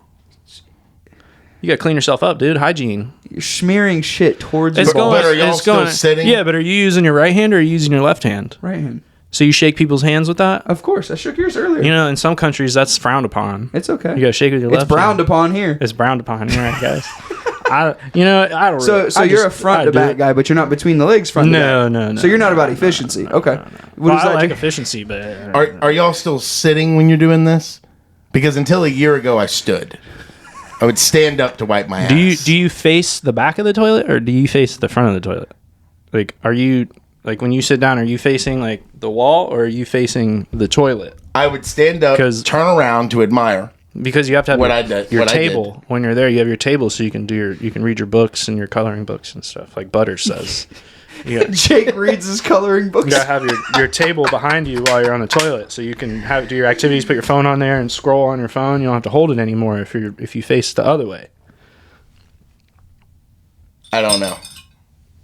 Just try it sometime. That's Ever cool. since I figured it out, my entire life has changed. What, you always just stood up? So I heard some people went between their legs. I found that to be It's what- weird. what the fuck? It's weird. We have a I don't friend do that it. does that and then wipes back to front. And no, I no. It's not back to front. I know what you're talking about. He moves the nutsack out of the way. I've tried it. I've had to do it when I broke my back. I had to do it this way. It was convenient. Oh, and you just sat down? You move your nut. You're sitting down on the toilet. You move your nutsack out of the way. It's a swirl. There's a swirling motion there. So you're like shoving it back in. I don't No. think I've ever thought of that. But It's just stand up. Yeah. you stand up. Yeah. Oh, cool. I'm not the only Stand really up a weird one little bit. here. No, I gotta sit down when it's time. Stand up. No, I lean. But like, dude, When you gotta stand up, imagine, are you still hunched? Are you bent over? Are you at an angle? a little bit? We're getting a little. This is pertinent information. I I'm really sure there's didn't somebody ask. who's leading. There's somebody right now who's listening I know, with bated I really breath, like, wasn't- "Oh, do they do it like I do?" I wasn't really like. Who do I poop like? wasn't expecting this today, but I like, can get up and show you. I would stand up and actually arch this way. oh, that's. I don't know. I And- don't think about that. Yeah, I don't think like yeah. that. I would like stand back. I'll I would demonstrate. lean back. I mean, you gotta like. There's sometimes like. I mean, like. So when- that's the normal way. When I tried to do That's that, what I thought. Throughout, it is the normal way. When I tried to do that throughout my Allegedly. entire life, I'm like, how the fuck are people doing this? I just sit on my hand at this point. Like my weight goes down until one day I figured out that if I just pivot this here leg like that, Like a baseball my swing, bro. whole life changed. Bro, like a baseball Nobody swing. ever You said the played word baseball. pivot to me. You played Pivot. baseball. You pivot that foot. You I never took a shit on the field. Not with that attitude, No. but you. Not only that, you learned how to fight. You pivot that right foot when you throw a Yeah. punch. Never pooped when I fought either. I mean, you haven't got hit hard. I figured enough, if you friend. learned those things, you would just understand. You pivot the right leg down, right? You pivot it down, and then you. The pivot changed my entire life. It as would I be know impossible to wipe without doing that. It's. I mean, sometimes like you're not always in your bathroom either. Like, dude, sometimes those porta potties are small. Sometimes you're like. Oh, I don't shit in porta potties. Oh, That, no. that, Oh, that is. I mean, if you gotta go, you dire gotta go. emergency. If I do, I will do it standing. If you gotta and it'll be go. hovering it, and it all comes out at one time because there's not like a I've seen lifestyle. too many spiders, bro. I was out in the middle of absolute nowhere one day. It was actually pretty much across the street from where the truck flipped. And you know how in the middle of nowhere, Yeah, that's you're the middle of 45 nowhere. minutes from the closest civilization. Either way. And I was even farther than that. I was delivering equipment out there, and it was one of those where it's like, I'm sweating. I gotta go. I freezing gotta go cold and sweating. right fucking now. And I open this porta potty, and there's just like 20 daddy long legs in there. Oh, you're in the middle of nowhere. I'm in like a racetrack with like 100 people using it a day, which is nasty. Yeah, But- that's what I was heavy hauling. Now Yeah. it's a little more civilized. Oh, yeah. You could probably truck just run stop it anyway. bathrooms. They're quite an experience. Truck stops are crazy, dude. Like, honestly, first of all, like on the CDL part. Well, hold up. Before we go into that, how did you end up shitting in that porta potty? No. Oh, I What wouldn't did you either. do? I wouldn't No. either. You just go around the back of it. just let it go. as fast as I could. Just shit your pants. No, I somehow When's the made last it. time you guys have shit your pants? Cincinnati, Ohio, talking- 2021. Cracker Barrel parking lot, dead center of it. I can point to it on Google Maps.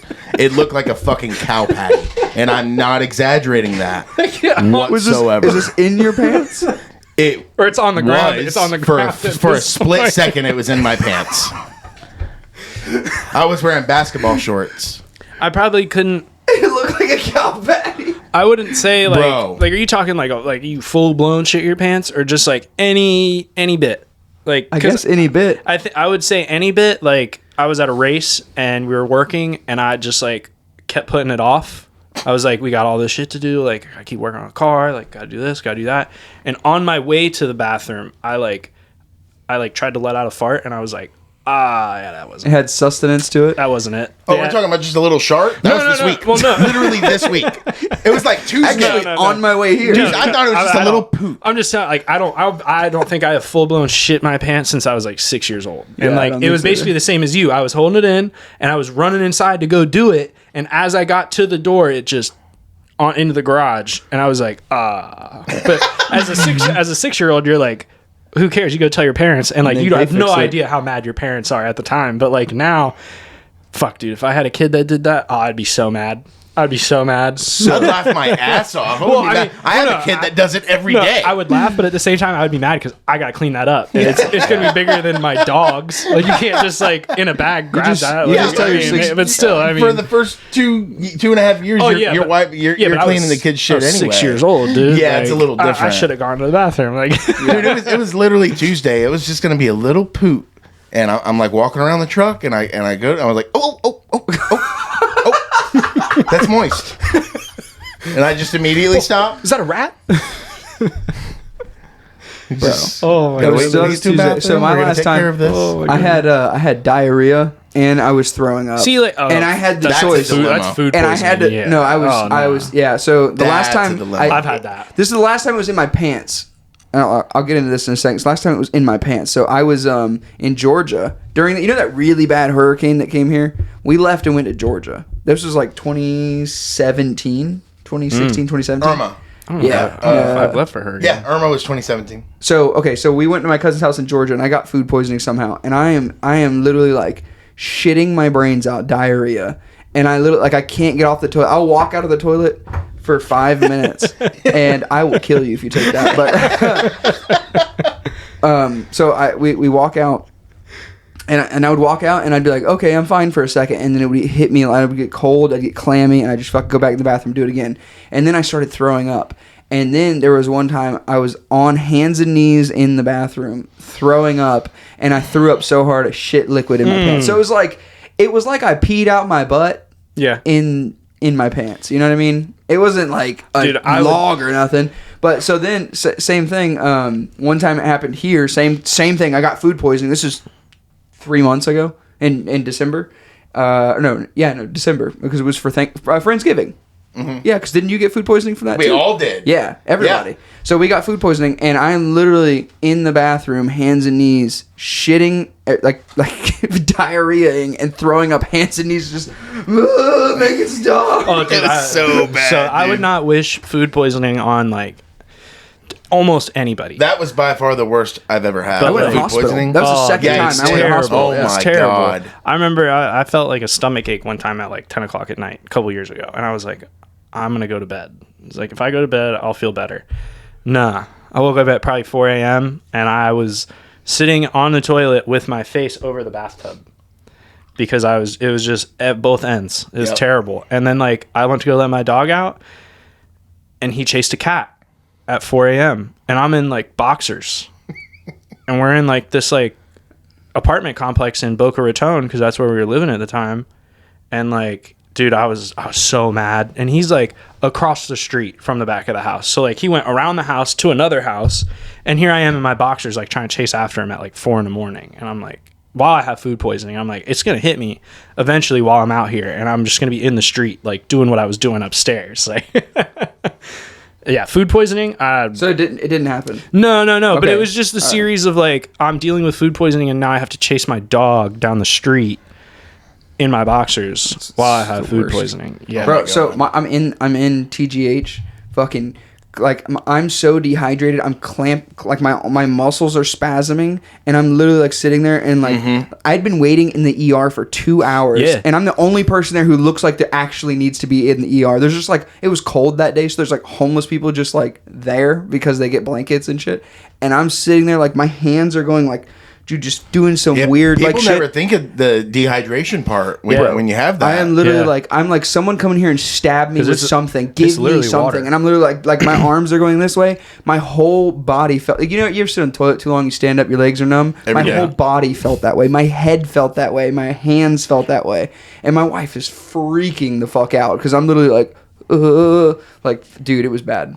It was really rough. Yeah, Cody called me Sunday after. I don't know. For some reason, I didn't think of it. I could only think of like how much misery I was in from that day. I thought it was from pizza. I didn't think for one moment that it was from the Friendsgiving. Mm-hmm. And I'm on the toilet all fucking day. Just as soon as I get up, like 2 minutes later, Yeah. gotta go back. that's tough. And Cody calls me, and the first words out of his mouth are you okay? And I was like, oh. This is happening to all of us. He's like, dude, Ryan's in the hospital. I'm like, Whose dish was it? oh. Do we know? We couldn't figure it out. No. Well, I mean, whose food? I mean, like, We I feel There was like, a lot I feel like of there's food. only so many things that can just like go. Well, bad. there was a Like, lot of different foods, and not only that, every time we would think we'd have it pinned down, we would ask somebody that was completely fine if they ate it, and they're like, "Yeah, I had some of that." And I'm like, "Fuck." The closest thing we got to, I think, was the one thing that none of us actually made. It was made. I guess I won't say the company. Yeah. But I never had any of those. The deviled eggs. I didn't I have was any. gonna say. God I was. damn No, it. I I didn't was have gonna any. tell you. I was gonna say, would that had to been like an egg salad or a deviled egg You would think. or my something? I didn't have God. any deviled eggs. Ah, that's tough. Didn't have a single one, because I saw that they were from that company, and I was like, "I'm not fucking getting these. Like, this is bullshit deviled eggs," and I didn't have any. And I fucking shit, dude. I went to the hospital. So here's the thing. I didn't know that. So we had went to a pizza place in town that I fucking love, and I had a bunch of salad and pizza. So Friendsgiving was Saturday. That was on Sunday when I went to the pizza place. I felt fine Sunday. I went to jiu-jitsu. I fucking ran that day. I had a great day. Sunday was completely unaffected by it. Completely fine. That Sunday night we went and got pizza, and then after having so pizza, it was Monday. That's right. It took a minute to hit all of us. It was Monday. It was Monday, so Yeah, I 'cause didn't I even remember I called out associate at work. Friendsgiving with Yeah. it. So I'm in the hospital, and you called me before anybody else, and was like, and you called me, but Daniela had my phone because I'm sitting there trying not to die. And Daniela talked to you, and I remember she was like, you were like, "Is Ryan in the hospital, or like, did he get food poisoning?" And then all of a sudden it clicked, and we found out that fucking almost everybody had food poisoning. Like the neighbor had the food poisoning, Cody had food poisoning, like everybody had food poisoning. It was crazy. bad. It but was a crazy. lot of the girls didn't. It was really weird. Strange. Yeah, that's odd. But some of the girls did. Huh. Couldn't fucking tell you, bro. They're stronger than we are. I don't know. Something. So this book, Oh, Food yes. the Side Splitters. Wow. Yeah. I completely forgot that you were trying to talk This about is what this. happens. This is what I'm paid the big bucks for. By that I mean no money Yeah, at all. yeah, But this yeah. is what I'm here for, is to just keep us on track. So You didn't want to hear about Cincinnati, Ohio Cracker Barrel parking lot. I did. Oh, there's more. Oh, I thought that was just kind of. Like, Yeah, there's more. And then he started to tell a story too. I gotta Yeah, keep I'm it on sorry, one dude. story at a time. I mean, honestly, if you What let else? me and Jake go, like, I'm sure there's a lot because, like, both of us are traveling the country. Well, Yeah. I still but don't not- even know what you do, so we'll have to talk about that. Yeah, in a I should have minute. probably done that at It's the cool. beginning. No, but we're gonna do it. I We're do. gonna do I it. Dream do job. whatever pays the bills, man. But this book first. We'll get into that too. Yeah, we'll get What into you that. think it is. Yeah, we'll get into that. Whatever you think, that's what it is. All right, Jake. So you're in Cracker Barrel parking lot in Yeah, dude. Cincinnati, Ohio. Well, how it happened. So when you're a truck driver, you don't. There's things that happen where you don't really understand the convenience of when you're home. So when you're home and you wake up in the middle of the night and you're like, "Oh my god, I got to shit." You don't understand that you are so blessed to be 10 steps away from a toilet. Yeah, and not 1,000 steps. Okay, Why don't you just get a luggable loo? The fuck did Then you you just gotta call me? You got to clean it out, or you could just go and sit on the. They make these 5-gallon buckets that are designed to be pooped in, and they come with bags that line the inside of them. And when have you known me to be prepared for anything in my life? You just go sit on Continue. the bash bar in the back of the trailer, Sorry. man. Sorry. So I'm surprised you had the keys to this truck. So when I never left the ignition. So when you're at a truck stop, like he said, you're minimum 1,000 steps away. The parking lot If you're is not in the ginormous. fuel island. That's another Yeah, 10-minute long conversation. Okay, so you got to trek in there. It happened to me one time in Little America, Wyoming. It was negative 39 degrees outside. I'm on the opposite side of the parking lot. It's 3 o'clock in the morning. Open my eyes, gotta poop. I'm in my underwear. You gotta put 7 fucking layers of clothes on. Ice skate across the parking lot, fall a couple times, and finally get in there. Now you get inside. Now it's 70 degrees and you have 7 fucking jackets on. Yeah. Now you have to strip. Just to go sit on the toilet. Oh, I'm getting like heated right now thinking about that night. But no, so I was in Cincinnati. I wasn't even at a truck stop. I had delivered to a customer, and I didn't have any hours on me on my ELD, and so I just had to like pull over to the side of the road right there and go to sleep. You know, I'll wake up at like 8 o'clock on my hours. Instead, I woke up at like 6:15ish or so with I gotta poop. I gotta poop right fucking now. The closest truck stop is 35 miles away. And you're not supposed to drive at all. Correct. Yeah. Unless it's 5 miles an hour, then the GPS can't pick it up. At that point, I said, fuck it. And like all the businesses around me are closed. Like they were open till like 2 a.m. or so with the night shift. I was like, okay, where's the closest Walmart? This is back when Walmart was open 24 hours. Like they still should be. So It was 11 miles away. So I'm like, all right, gotta go. Fuck the CLD. Like, this is an emergency. What's the CLD? ELD. ELD. Electronic log device. Oh, okay. The biggest bullshit that's ever happened in the entire industry. Government. One person died ever, and they had to write a whole my log fucking on God. it. It's not, yeah. So I get going to this Walmart, and like, if there was a GoPro in this camera in this truck, it'd have millions of views. Because I am literally like up on the seat, on the steering wheel, like screaming, using muscles that I didn't know existed. Yeah. Like this is like one of the most pains I've ever been in my life. Like nothing was broken. I just gotta poop. That's it. And I'm just like, It's the biggest inconvenience in the world. like just like that, dude. And I turn into the Walmart parking lot and I look at the building and I said, I'm not gonna make it. And there's a Cracker Barrel right here. I stopped the truck right there in the main entrance to Walmart. As soon as you can stop, like when the truck stops, air brakes. I fucking pulled those brakes and I started hobbling. Like, you know that run when you got a shit that's not really a run, but it's not a walk, and your legs fast are kind of waddle. spread. Yeah. Like A clinched waddle. like a pissed off penguin kind of deal. Terrible, yeah.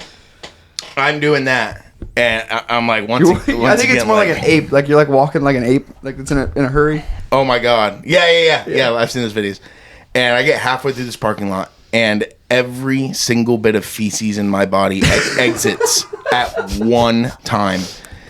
It was the most embarrassing, most relieving moment of my entire life. I cannot explain to you how good it This is on a felt. Sunday. I cannot explain to I you. just picture some old lady named Linda with her husband Jack walking into the Cracker Barrel, and they see Jake. But at the same time, it's like all the tires lock up and slide, and she's just like, "What is going on here?" And she just sees him get like a gorilla walk. All of a sudden, he just he gets halfway to the Cracker Barrel and goes, he just turns around and he walks just back. explodes. The whole process. No, hold up. You see, he just explodes, and you just see fumes coming from his back, and she's just like, "I don't have Yeah, my it was appetite Cincinnati. It anymore." was like 28 degrees outside. It was steaming. I bet it was steaming. was. It That's was what I'm steaming saying. on the concrete That's as what he I'm saying. turned around. This, and this lady Linda, in my mind, who this is the other person I always visualize in your stories. Some lady named Linda and her husband Jack, and then I just imagine she's just like, I was gonna get a coffee and some biscuits, and now I can't have. My appetite is ruined. Yeah. Lost my appetite. Yeah. It like from the time of it starting to exit me to the time it was all on the ground in cow patty form was maybe half of a second. Did you pull your pants down for this? No, I was on the way in the That's Cracker tough. Barrel. Are you I wearing, was like, wearing shorts? basketball shorts. That's tough. Oh, okay. Basketball. in all right, 27 all right. degrees? It's not like it was jeans or anything. I was in, dude. I'm not worried about that. If anything, the cold will probably distract you from it. Well, like, because why am I gonna? I'm not gonna dress for the cold when I'm in the truck. Like I have a heater. Yeah. So yeah, I just had basketball shorts and a t-shirt. The temperature was the last thing I was worried about at that moment. Run out there like this this. is a dire emergency, big time. And yeah, it just all came out, and like I remember standing there and going, like it all came. I was like, and then now you have a new set of problems you have to deal with. And I look down, it's this big. It's this big. It's moist. It's thick. Imagine think drive. about- It's a fucking cow patty in a parking spot at a Cracker Barrel. Think about Cracker Barrel and how it's all got the windows facing the front, and there's somebody sitting there like eating their breakfast. They see some dude in a semi slam on brakes. They just look over and they watch him dump. And they're just sitting there like cutting a chicken fried steak like. They had probably opened 5 minutes prior. I forget what time whatever time Cracker Barrel opens, or at least that location. It's early. This is what time. I think they open at 6. Someone later that day. So maybe my timing's a little off. It was Someone right gets when they walking to the Cracker Barrel later that day and stepped in Jake's shit on accident. Oh my god! I think about that all the fucking time. You drive through it all or the time. something. You know how fucking happy that makes me if that happened to somebody. They just step in it. 100%. Like I don't want somebody to drive in it. I want somebody to like get it on out their of shoe. their car and immediately step into it with some brand new Jordans. Like oh my, or some Crocs, and it seeps through the fucking holes. You know how fantastic that would be? Oh wow. So I hobble back to the truck. I can already see it. I grab the paper towels and I'm like standing between the truck and the trailer, like I was cleaning my legs and I was wearing Crocs. Actually, the Croc thing literally happened to me. Yeah, you don't want to wear cleaning my Crocs and so I grab another pair of basketball shorts from the truck and I go inside and I finished like cleaning myself up. The poop was gone. I didn't have any more poop, so that was easy. But finished like cleaning myself up as much as I could.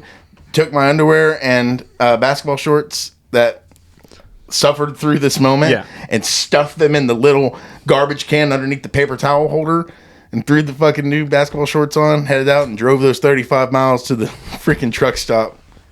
That was the best shower of my life. Wow. But yeah, what happened to the poop?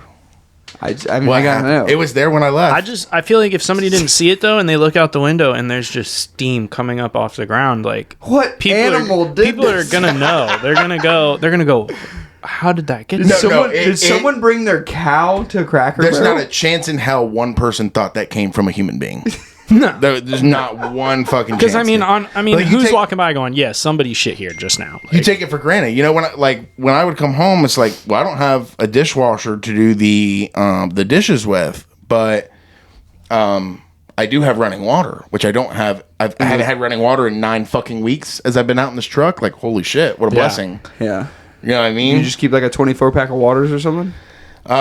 Yeah, and to wash dishes, because I always cooked in the truck and everything, so to wash dishes, I would like have a bottle of a little bit of Dawn soap with water, and just a spray bottle, and just you spray that a couple times, paper towels. Like it's pretty simple. For being over the road, yeah, I mean. Well, I just know when we go hunting, same kind of thing. We are, like, I've talked about it with people about hunting before in the podcast where we're just talking about, like, when you're in the woods and you have no electricity, like everything relies on what you bring in that truck. Yeah, it really makes you fucking think. Like we take plenty of water. I mean, we want enough water for like each person to have a case. Yep. And then like I take like my knife and I'll like cut a hole in the bottle and I'll like spray my hands with it. Take Dawn dish soap, like all kinds of just different little shit you'll need there. Yeah, like, if you don't think you're gonna need it, you're gonna need it. Yeah, I used to live by that when we would go out into the woods. You pack it even if you think you're not gonna need it. We take enough tools to where if we have to change a motor in the woods, we can. Yeah, you drop that bitch in the trail and put the new engine in.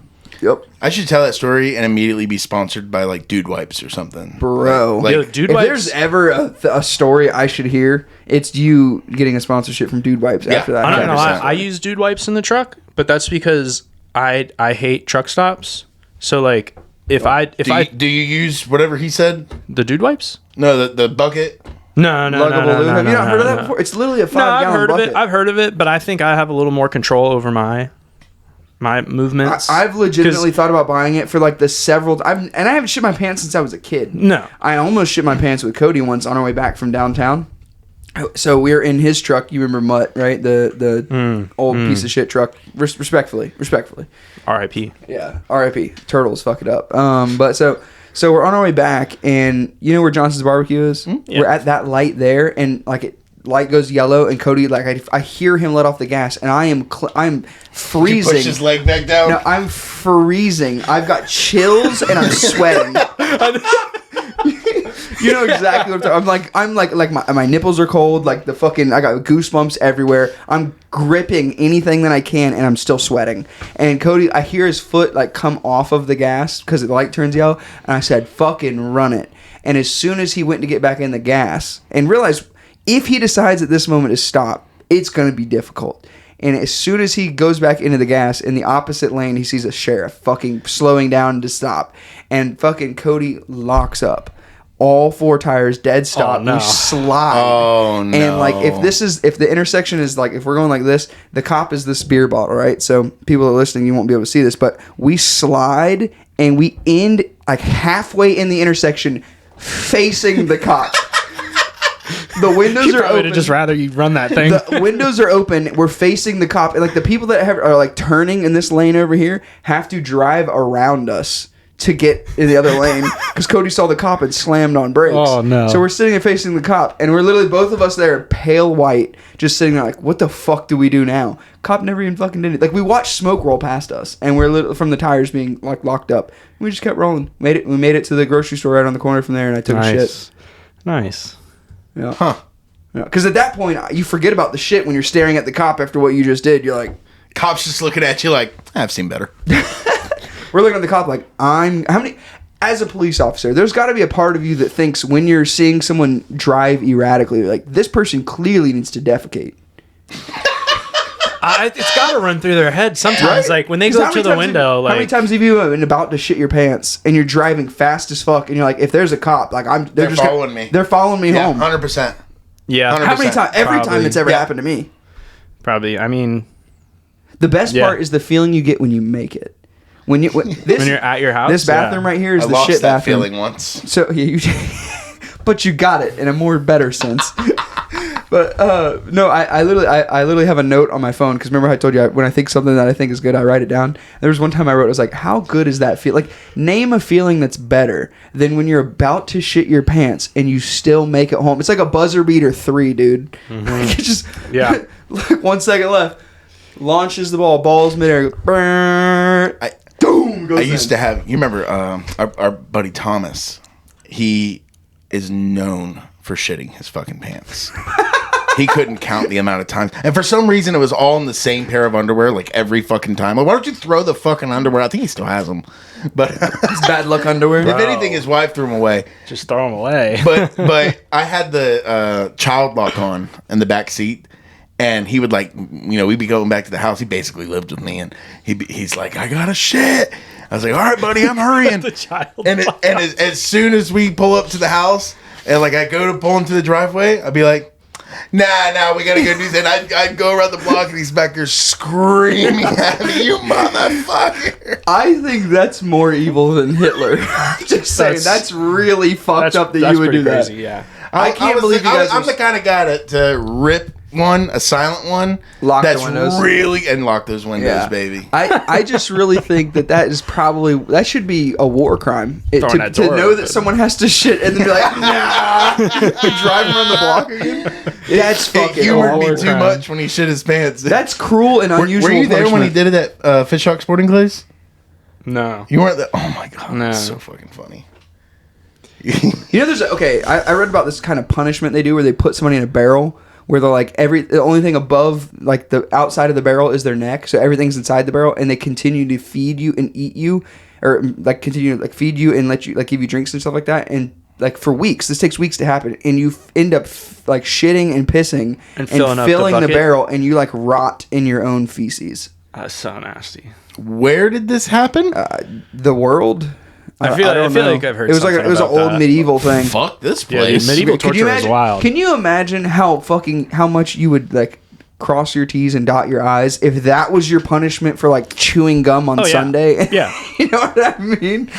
It's crazy. I'm not bro. buying gum ever then. That's what, I'm just saying. Like they had. Think about the problem now is there's no punishment for like crazy laws now. Yeah. But back then it would be like if you look at the emperor above his neck, you're getting fucking decapitated. Yeah, you know what steal I mean? something. You It's steal just something. You're losing your crazy hands. shit. I'd have no hands. It's So, just like, crazy shit back then. It's just now that everything is like, Yeah. oh, you could steal $900 Yeah. and you're not, no one's gonna stop Now you can do whatever you Back want. then, if you took a piece of candy, they'd cut your fucking arm off. Yeah, I'd have no hands. I probably have no arms. Why have you been caught? No, You have both your hands. Actually, yeah, you're not wrong. Only wrong if you get caught. Yeah, I mean, it's only Only illegal. when you illegal get- caught. Yeah. Yeah. Yeah. All right. So So the this book. book, Ryan- yeah, I want to hear about this book now because I thought it was This just. book is called The War of Art. Great book for anybody who produces anything that's artistic. We have this night at the not comedy store. The Comedy That's Club. in LA. Yeah, the comedy club. Yep. Side Splitters. Tampa. Yes, Yep. yes. Shout out to them. It was a good experience. It was. Okay. And Ryan's trying to inspire me afterwards and get my discipline better than zero. And he says, I have a book that I really want you to read. I think it's going to do you a lot of good and everything. So It would be life changing for you, but it's whatever. And he's called me to check on me a couple times about it, and every time I'm like, "No, Ryan, I haven't started the book." To be fair, most of the time I call you, it's to complain about I-4. And then that ends up just being a segue into something else. Yeah, But most of the I4 was time a I'm mess on- last night. Most of the time I'm on I-4 and I'm like, I need to talk to Jake. This place sucks. You did talk to me Yeah. that one time because we were right next to each other. yeah. Since the last podcast when we were bitching about I-4. And that video went viral? Like 3 weeks later or so. I see him and I come up behind him, beside him, honking the fucking horn, the air horn. We're at Malfunction Junction where Yeah. I made a clip Is about it. this is 275 and I4. This is where they, I-4 coming into 275. where they go like this? Where 2 lanes do a 90-degree turn and then another 90-degree And that- turn instead of just Well, going no, straight. they do the 2 split, and then you have that third lane in the middle that kind of goes straight. Yep. Okay. And Yeah, people So are- I'm all the way on the I I'm all the hate way on that, the left, and then he's right next to me.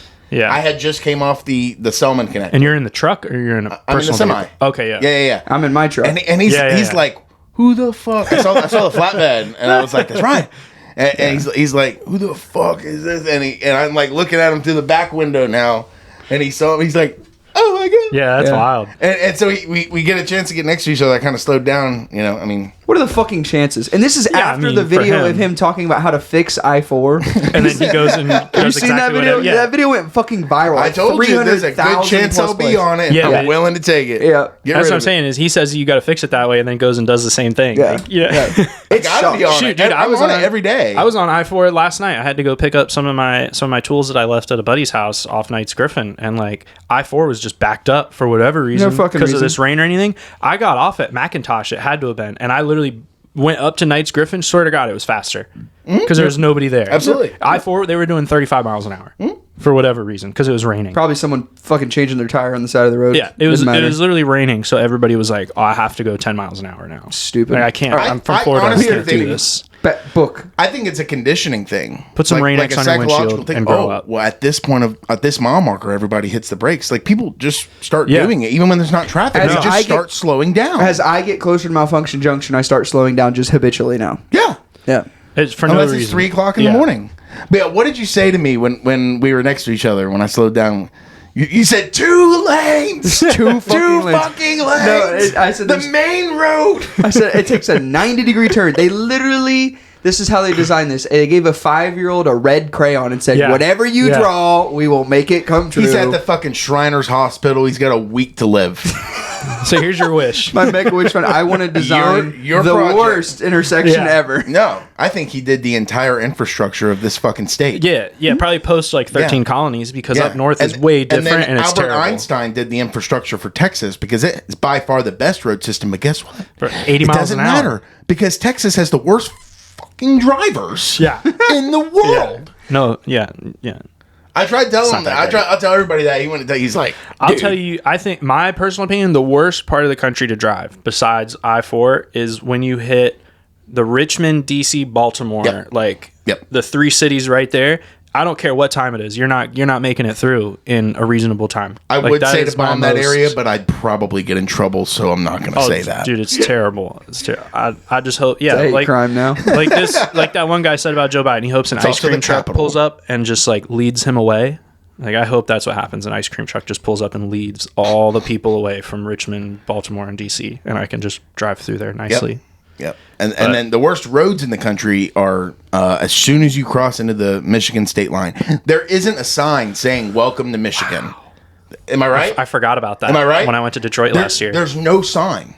It's just all of a sudden you start doing this. Yeah. And you see exit 1. That's what happens. Oh, I'm in Michigan. And the whole state is like that. He's throwing you everywhere. Hey, did we finish talking about this book? No, never not started. even once. Oh, okay. Because he kind of was like, yeah, I just kind We're of just started so reading passionate. it. That's why when you asked me at the beginning, like, what do we like talk about? Like, what do we do? Yeah. And I was just like, Well, 'cause, bro, like, it's gonna be. Yeah, I we're mean, gonna it's have to just stop gonna it be. at some point. I know It's just it's a gonna little be. bit different, but like I know like Joe Rogan takes people out to dinner and like they kind of get an idea of what they're talking about. So I didn't know if like you had like Is that what he questions. does? No, I think so. But like I I thought he didn't, just I does didn't this. know He if just you sits were down gonna and like talks. if you had like set points Tries. that you talked about or like if there was any I don't know because I've never done this before. But no, this Popping that book- cherry. All right, let's go this book. This book. So you gave me homework.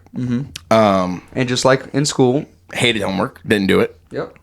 That's why I went into sophomore year with a 0.3 GPA after I completely failed IB. You were an IB. I was an IB freshman year. Oh, nice. Yeah. I'm not as stupid as every single person thinks. It's not that you think. It's that that's the message you put out. What's the discipline? You give me all this fucking work to do. I'm like, no. I got better shit to do. You know how many fish are in these ponds that need to be caught? Oh yeah. That's a whole nother You want story. me to just sit at home and do math? The amount of times Jake and us got kicked out of ponds. All right, so the book. Yeah, the book.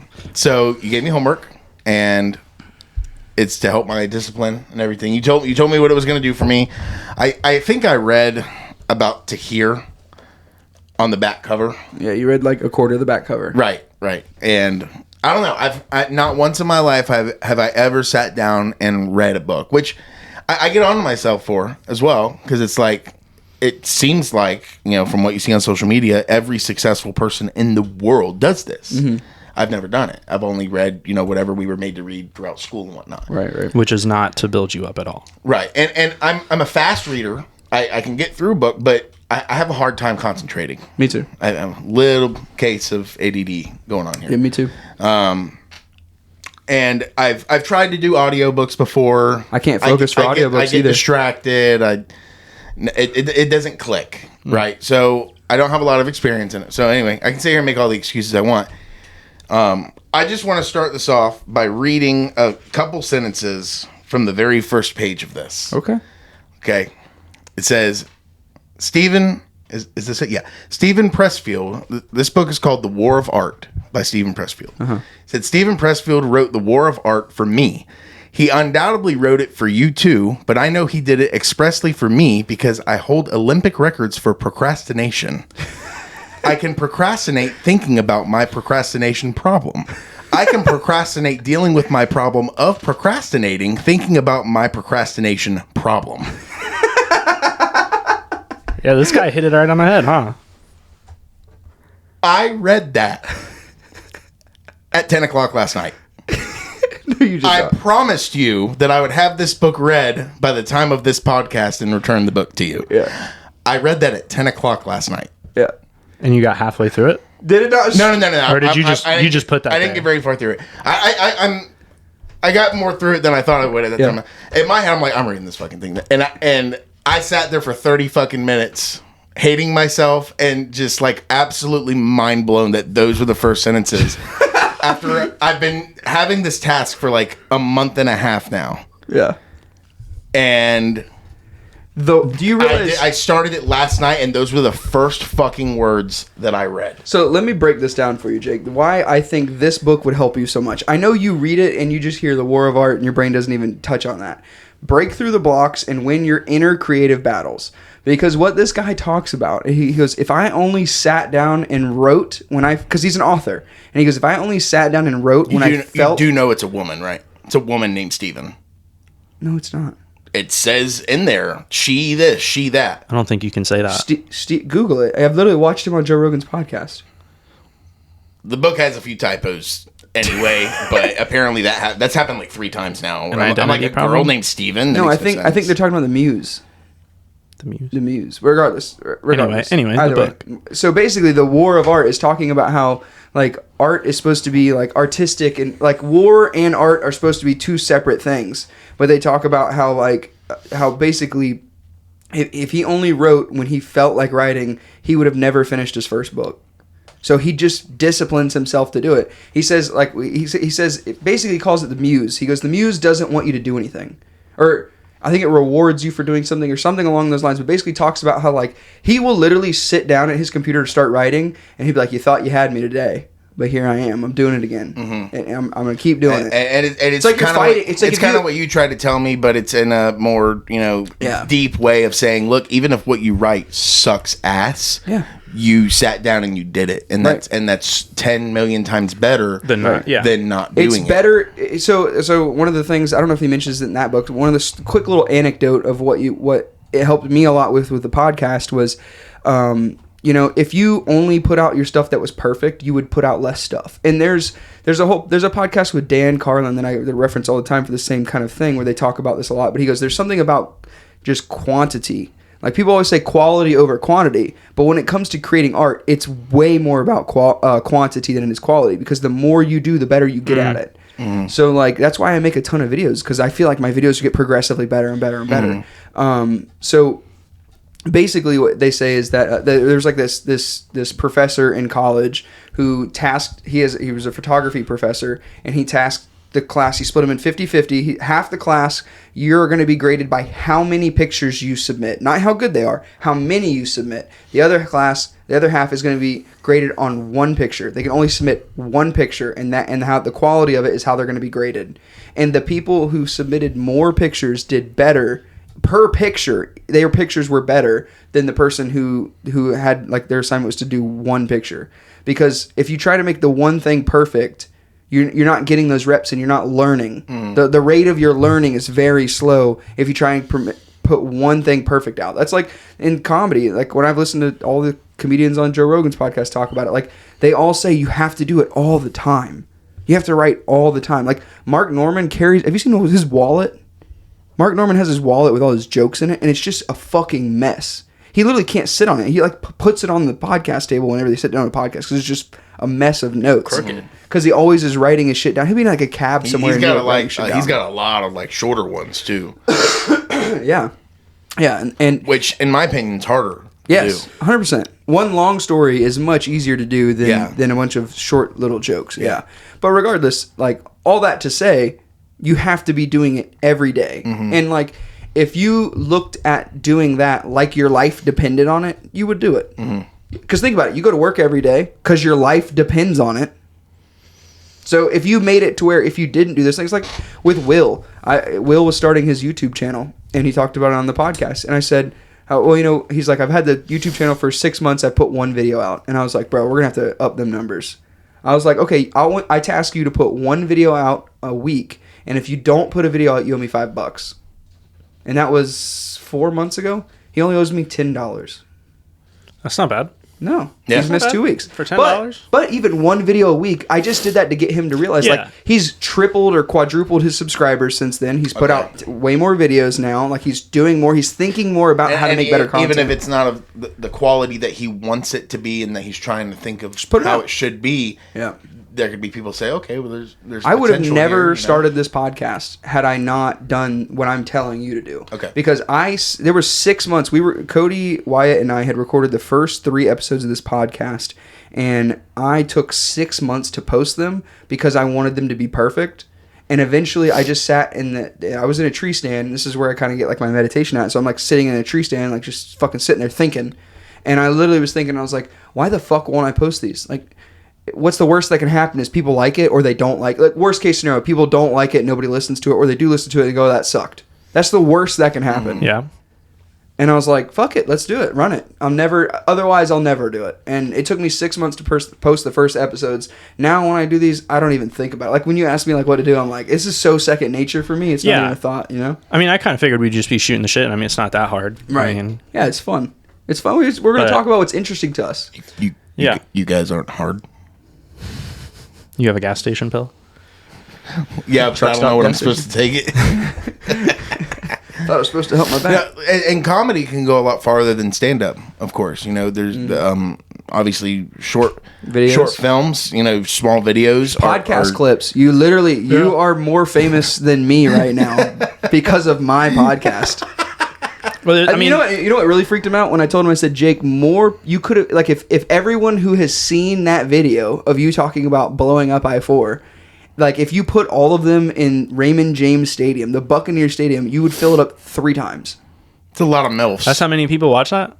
It was 315,000. That's last crazy. I checked. I mean, that's got to and be. it changes every I was day. gonna say that's got to be most of the Tampa Bay area, and everybody's like, "Yep, Raymond James seats 60, 70,000 people. 50 to 60. Yeah. yeah." Yeah, there's a lot of MILFs there too. A lot. Yeah. It's MILF City. You realize how many people, friends of mine that I didn't even know had followed the podcast had shared that video thinking it was hilarious. Like, it's been shared 15,000 times.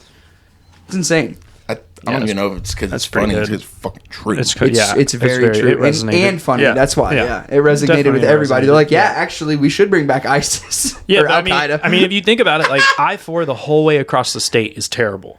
Like in Tampa, terrible. You get into Plant. The only place it's all right, I would say, is like the two exits It's like from right- Plant it's City to like- Plant City. yeah, literally, those are terrible now. Yeah, Sometimes, almost yeah. like right after 301, like you get a little break.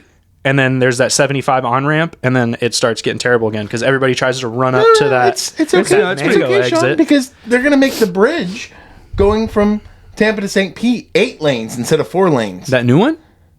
So that's gonna be an addition. To They're the not current one. destroying the old bridge. Because The I old remember bridge- when they started building that like 3 years the ago. bridge that we drive on now Yeah. is going to be both of those lanes, both of those sides are going to be going to Tampa. And then both sides that they're building now are going to be going to St. Pete. And let me guess, when you get to St. Pete, they bottleneck into 2 lanes. St. again. Pete isn't what I'm worried about. They can go fuck themselves. Yeah. Their traffic's not that bad. No, it's actually really not. Once you get over the bridge, it's not bad. 275 between the bridge and I-4 is the fucking problem. Yeah. Of Yes, it's yes. the biggest problem of this. I'll tell you what, yeah, when I have So to drive now through we're going to there- have more. We're going to have double the amount of Bro, cars I need to see a funneling traffic into camera. this. A traffic camera, you just see fucking cars just like the lanes are going straight, and you just see cars just going all over the fucking place. Oh yeah, just they changing think 5 one, lanes they at think a one time. lane's going faster. They jump over, then jump back. Surprise, surprise. They're going to make it worse. Yeah, Just like the Selman connector. I'm Okay. almost. This, I don't know, I the kinda like expressway and the I-4 run pretty close to each other, like maybe a mile from each other. Let's connect them. Good idea to start with. In theory. Okay. Now, now that exit's terrible. let's connect them less than a mile from Malfunction Junction, and it's going to be a left-hand on-ramp. Uh-huh. You motherfuckers. Yeah, rather than just kind of go like right by it and get on left hand of 275 after that. Like They're just Where it should stacking be shit going is on the top of third shit. level, because I-4 should be 8 lanes wide, triple-decker from Orlando that to would, Tampa. that would solve it. That would Jake, solve everything. here's the problem. I think Disneyland should have its own interstate. Separate. Like, you cannot get on Disneyland's interstate unless you're going to Disneyland. I feel that way about it trucking. kind of does. I wish trucking you had your own highway, because then I wouldn't have to worry about people getting in front of me and hitting the brakes and doing this and that, and or in a regular car I could just go. Okay, so you talked about racing a lot. Are you just a racist, Yes. or what do you Yes. do? I am in the profession of racism, and we travel the And you're a country. racist. Yeah, we travel the country, and we Oh do no, a you lot of- support a racist. Is that Yeah, what you do? yeah, Okay. I guess that's true. I drive to the racist stuff around, the racers stuff around. I don't even know how to continue that, but yeah. So I know some words you could say that you didn't know. I'm just kidding. yeah, but I'm a mechanic on an Aston Martin GT4. So it's basically an Aston Martin street car that's got a few things like a roll cage, different computers, brakes, some other few things that make it different from the street car. But in our series, Michelin Pilot Challenge, that's what they want. They want, in our class, Grand Sport, they want sports cars that you can go and buy from the dealership. So they're very similar to what you'll get at the dealership, just no interior, basically. It's just As light as Plain. possible. Yeah. yeah, and then you get other things like your balance of performance after that, which is like the series. You drive these cars to the racetrack. So I work on the car at the track, and I drive the truck from the shop to the race. So Okay.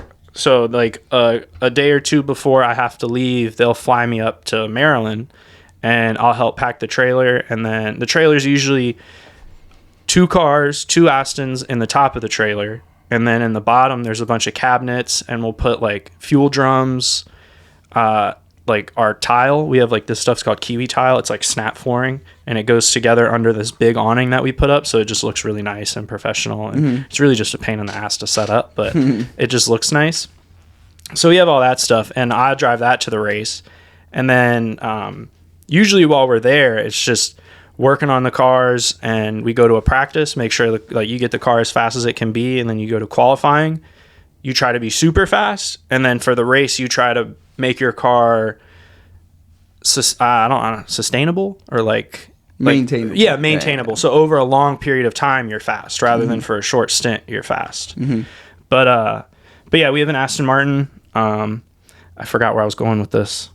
But yeah, we're racist. So I have questions. So you're actually pulling like a semi? Yeah. It's a 2017 Peterbilt 589. Yeah, 589 10-speed manual. You know what I've been seeing a lot of Banging lately gears. on the interstate? Going to my cousin's place in Georgia. Gays. Everywhere. No, I'm just kidding. Every goddamn Jeep with rubber ducks. Gays. With adult males. Heterosexual ducks. white men If I see a duck in your windshield, you better be a female. who were given these rubber ducks by other heterosexual white men. It's its own cult. Regardless, no, I've seen a lot of people driving like those giant motorhomes, the ones that have like the flat. Yeah, the fronts. toter homes. Yeah, but with giant trailers behind them. Yeah, and guess Have what? you seen No that? CDL. Yeah, guess what? You don't need a CDL. I tell every time I pass one, I tell my wife, I'm like, they don't even need a CDL. Allegedly. I'm like, that's longer than a semi. 70 feet long. And I've it's never harder driven a truck to this drive. big before, but it's okay No. because we're on vacation. Yeah. So I have my driver's license. so the team that I'm with right now, Does that not make you mad as truck Yeah, yeah, drivers? yeah. Oh, yeah. That you see somebody 'Cause- who's longer than you are Dude, passing you in the fast lane. I've I got experienced passed that. by two of them going 85 on 75 on I-75. Yeah, they haul ass. And I'm literally like, and they've got a fucking 40-foot box trailer Yeah. behind them. I'm like, Huh? And it's A, a house. It's a house pushing a house when they stop. bro. You don't got brakes for that. And we were in bumper to bumper traffic. These motherfuckers are like, there's two of them, same thing. And I'm imagining they had race cars in them. I imagine because these are Probably, 'cause giant. They're not air brakes, right? No, they're usually electric brakes. That's at least how our toter was. It was air brakes on the Bro, truck and electric on nothing the rear. fucking infuriates me You more. can't stop. I'm like, you need your CDL to drive so much other shit that is way 26,000 smaller. pounds. That's the minimum. Is 26,000 pounds. You need a CDL. 26,001. But how much does that camper and that box trailer weigh together? ours 70. empty. Easy. The one that we had a 97 Volvo or something like that. It was 10 speed. It was 70 feet long, 36,500 pounds. Truck and trailer empty. So, yeah, once you fill it with people, fluids, and everything, you probably Once you're bumping full 40. tank. Yeah, once you're full tank with the And you one don't- car and you- that could be in it and everything. Oh, dude, you're easily and you don't need a CDL for that. No, Well, you guys are sure, right? It's an RV. It's an RV. It's registered as You sure an about RV. that? Because I'm pretty sure the state of Tennessee tried to tell you Yeah, different. yeah. The And what did you do? Fuck them. But okay, so I drove this toter before I had When my you say CDL. toter, this is like an RV. It's an RV. Yeah, that's yeah. what we call them is toter homes because it's not an RV and they just pull a trailer. It's, Yeah. So basically, I was in California one day after a race and the team owner comes up to me and he's like, "Hey, you're not taking your flight back to Florida or whatever." I think I was in Florida at the time. And I was like, "What do you mean?" He's like, "You're driving back with me in the Volvo." And like, keep in mind, we're in California and we got to go to Maryland.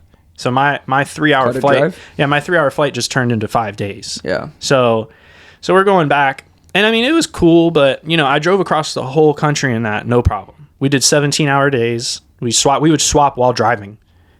Which, I get that. He would put it on the cruise control and be like, "All right, are you ready?" And I would sit in the seat behind him. No, I he know. would stand up and hold the wheel, and then I would slide in. It wasn't like on Anchorman. No, and then he would everybody's just hanging out in the back. and then he would just leave. He would just go sit in the back for hours. I'd be by myself in the front seat. But yeah, like I'm saying, I drove across the country in that, no problem. Didn't hit a way station, never stopped, never got pulled over, nothing. And then we go to sell it to this guy in Mississippi. And I'm going through Tennessee just after, I think it's just before Knoxville, something like that. It was like 50 miles away from Knoxville. Do you have the trailer on you at this time? Oh yeah, we're going to sell it. We're selling Coming everything. down 85. Yeah. What length is this motorhome? What length is the trailer? Do you know? It's 70 feet total. Oh, so I would Jesus. say at least, Which I would say how- at least 80, 35 81. each. Semi with trailer, what's length?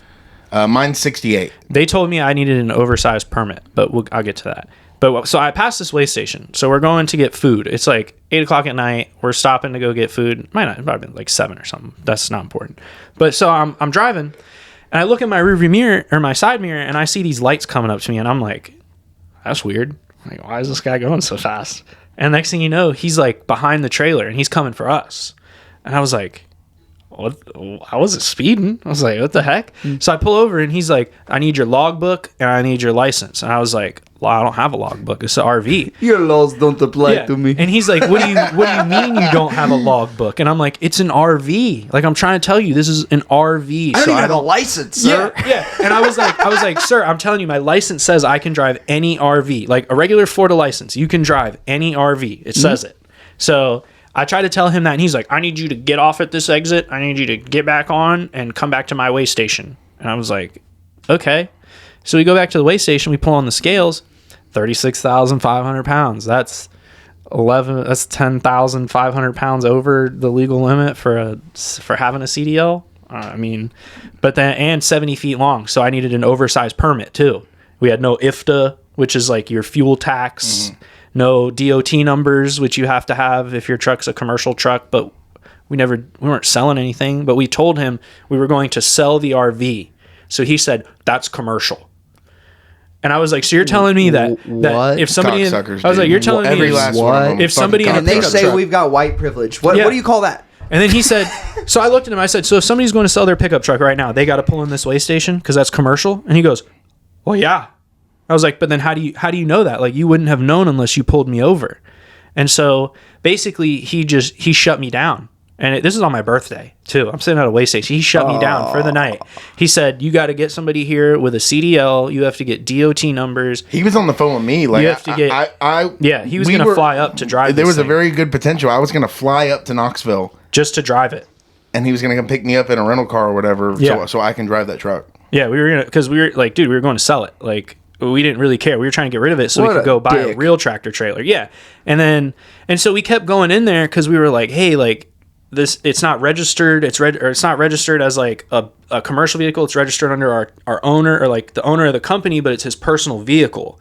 And he like, the guy just didn't get it. And at a certain point, he just didn't want to be wrong. No, that's 100% what it was. Because he realized he fucked up as soon as you knew what you were talking about and didn't want to change. It's just dudes being dickheads. Because he told me it's federal law. You got to pull in here. I said, what about that guy? And it was a fucking tribal RV pulling the same size camper I had or trailer I had. And I said, what about him? Going right by the scale. And he said, that's an RV. And I said, so is this. I said, the registration says RV. And he was like, no, you're overweight, you're over length, like no, it was blah, just blah, blah, you can't do this. And I was like, you know what, dude? And then he leaves. So he leaves at like midnight or something like that. And I'm like already asleep because we had already talked about like what we were gonna do after he left. So once, which is just leave. Yeah, and we were literally like 30 miles away from the North Carolina border, I think. And I was like, if we can get into North Carolina, no problem. We're out of his jurisdiction. Yeah. Whatever he has now now the FBI is after whatever us. he has written down, they can't figure that out. So if we get stopped over there, they have no idea that we just like blew through this weigh station and this guy tried to write us up. And like the next day, we call his superior and we're like, hey man, all this went down last night, blah blah blah. And the superior's like, well, I think that he kind of knows what he's talking about. He's been with us for quite a while, blah, blah, blah. And I was like, all right, yeah, of course you're going to say that. Like, you're just trying not to get in trouble. But I knew for a fact. Like, they don't want to have to write any paperwork up to reprimand him. And if he really he gave us paperwork that was basically like you had to pay a fine, and the fine was like $100. But he was like trying to write it up as like I was going to pay like $15,000 in like fees because I didn't have a CDL. And I was literally going to CDL school the next week. Like, the next week, I was going to get my CDL. Yeah. And if I'd gotten in trouble, I wouldn't have been able to go get it. See, I think you should have paid a ticket. Because me personally... Oh, well, no. I just hate seeing... Anytime I see an RV with a box trailer behind it, I'm like, they should have their CDL. Like that. But I get more mad at our politicians. But at any for time... allowing it, you know? I just hate DOT. Yeah, DOT can... Every last one of them just can't please their wife, and that's why they do what they do. I can't think of another fucking reason in the world. Oh, you have window tint. Yeah. Hello? Does it glare on my phone if I don't? And what did you do? What did you do to pull me over? You cut off how many people, and you did 100 miles an hour, not using blinkers? I got a $700 ticket for driving the left lane in Georgia. Because one of the hugest problems, or biggest problems today in the semi-truck world is 90% of these trucks are governed at a certain speed. Like most of them being between like 62, 65 miles an hour. Yeah. Well, the person that is doing 65 has it on cruise control, and another person has their foot on the floor doing 65 and a half. Mm-hmm. They want to get around this person. So they get in the middle lane and they take 20 minutes to get around them. It's fucking the slowest drag race you'll ever see in your life. I know. I've been the car that's behind both of them. Like, how the and the right thing to do. A lot of people think, oh, this truck in the middle lane. The truck in the right lane should slow down. Yeah. That is the correct thing to do. Because a lot of the times what happens is you're on hills. Mm-hmm. And even if you're governed at the same speed, you're doing the same thing, one truck's a lot heavier than the other. Mm-hmm. You're going to lose all that speed going up that hill. Now you're unnecessarily slowing the truck down behind you who's empty and can fly up that hill. Mm-hmm. But you won't let them around you. Mm-hmm. That's a problem. Yeah. I never even considered that. So, but this is Georgia. This is southern Georgia. We're in, not Tifton, Ashburn, Georgia. Mm-hmm. And these two are in the middle lane, right lane. I'm behind them for like 5 minutes. They're not fucking moving. They're just right next to each other. Well, my truck did 80 miles an hour. Same. Like, it's 11 o'clock at night. I'm not doing this. I don't care about the sign that says no trucks left lane. Not a single person could explain to me why the size of the vehicle has anything to do with whether you're passing or not. Nope, nobody can explain that. So I said, fuck it. There's nobody on the road. I get out. As soon as I get by these trucks and I'm like merging back to the right, I get lit up. Mm-hmm. And this is the most ridiculously southern accent I've ever heard in my entire life. This guy walks up to me, big old dip in his lip. He's like, you know why I pulled you over today? I said, well, I'm going to assume for driving in the left lane like a true criminal. You did not say that. Oh, I'm a smart ass when it comes to cops. You did not say that. He told me some stuff. Yeah, 100%. I've heard him talk to people before like that, and I literally am like, Jake, I'm in the car, bro. I'm in the car. Let me get out. 100%. Let me get a head start. 100%. I got out of a ticket in Texas because this guy pulled me over. I was doing like 20 over the speed limit. He walks up. I said, well, if it ain't the old Texas County Mounting. I made him laugh. He let me go. But this time, and you know, I said, like a true criminal. Yeah. I was driving the left lane, a true criminal.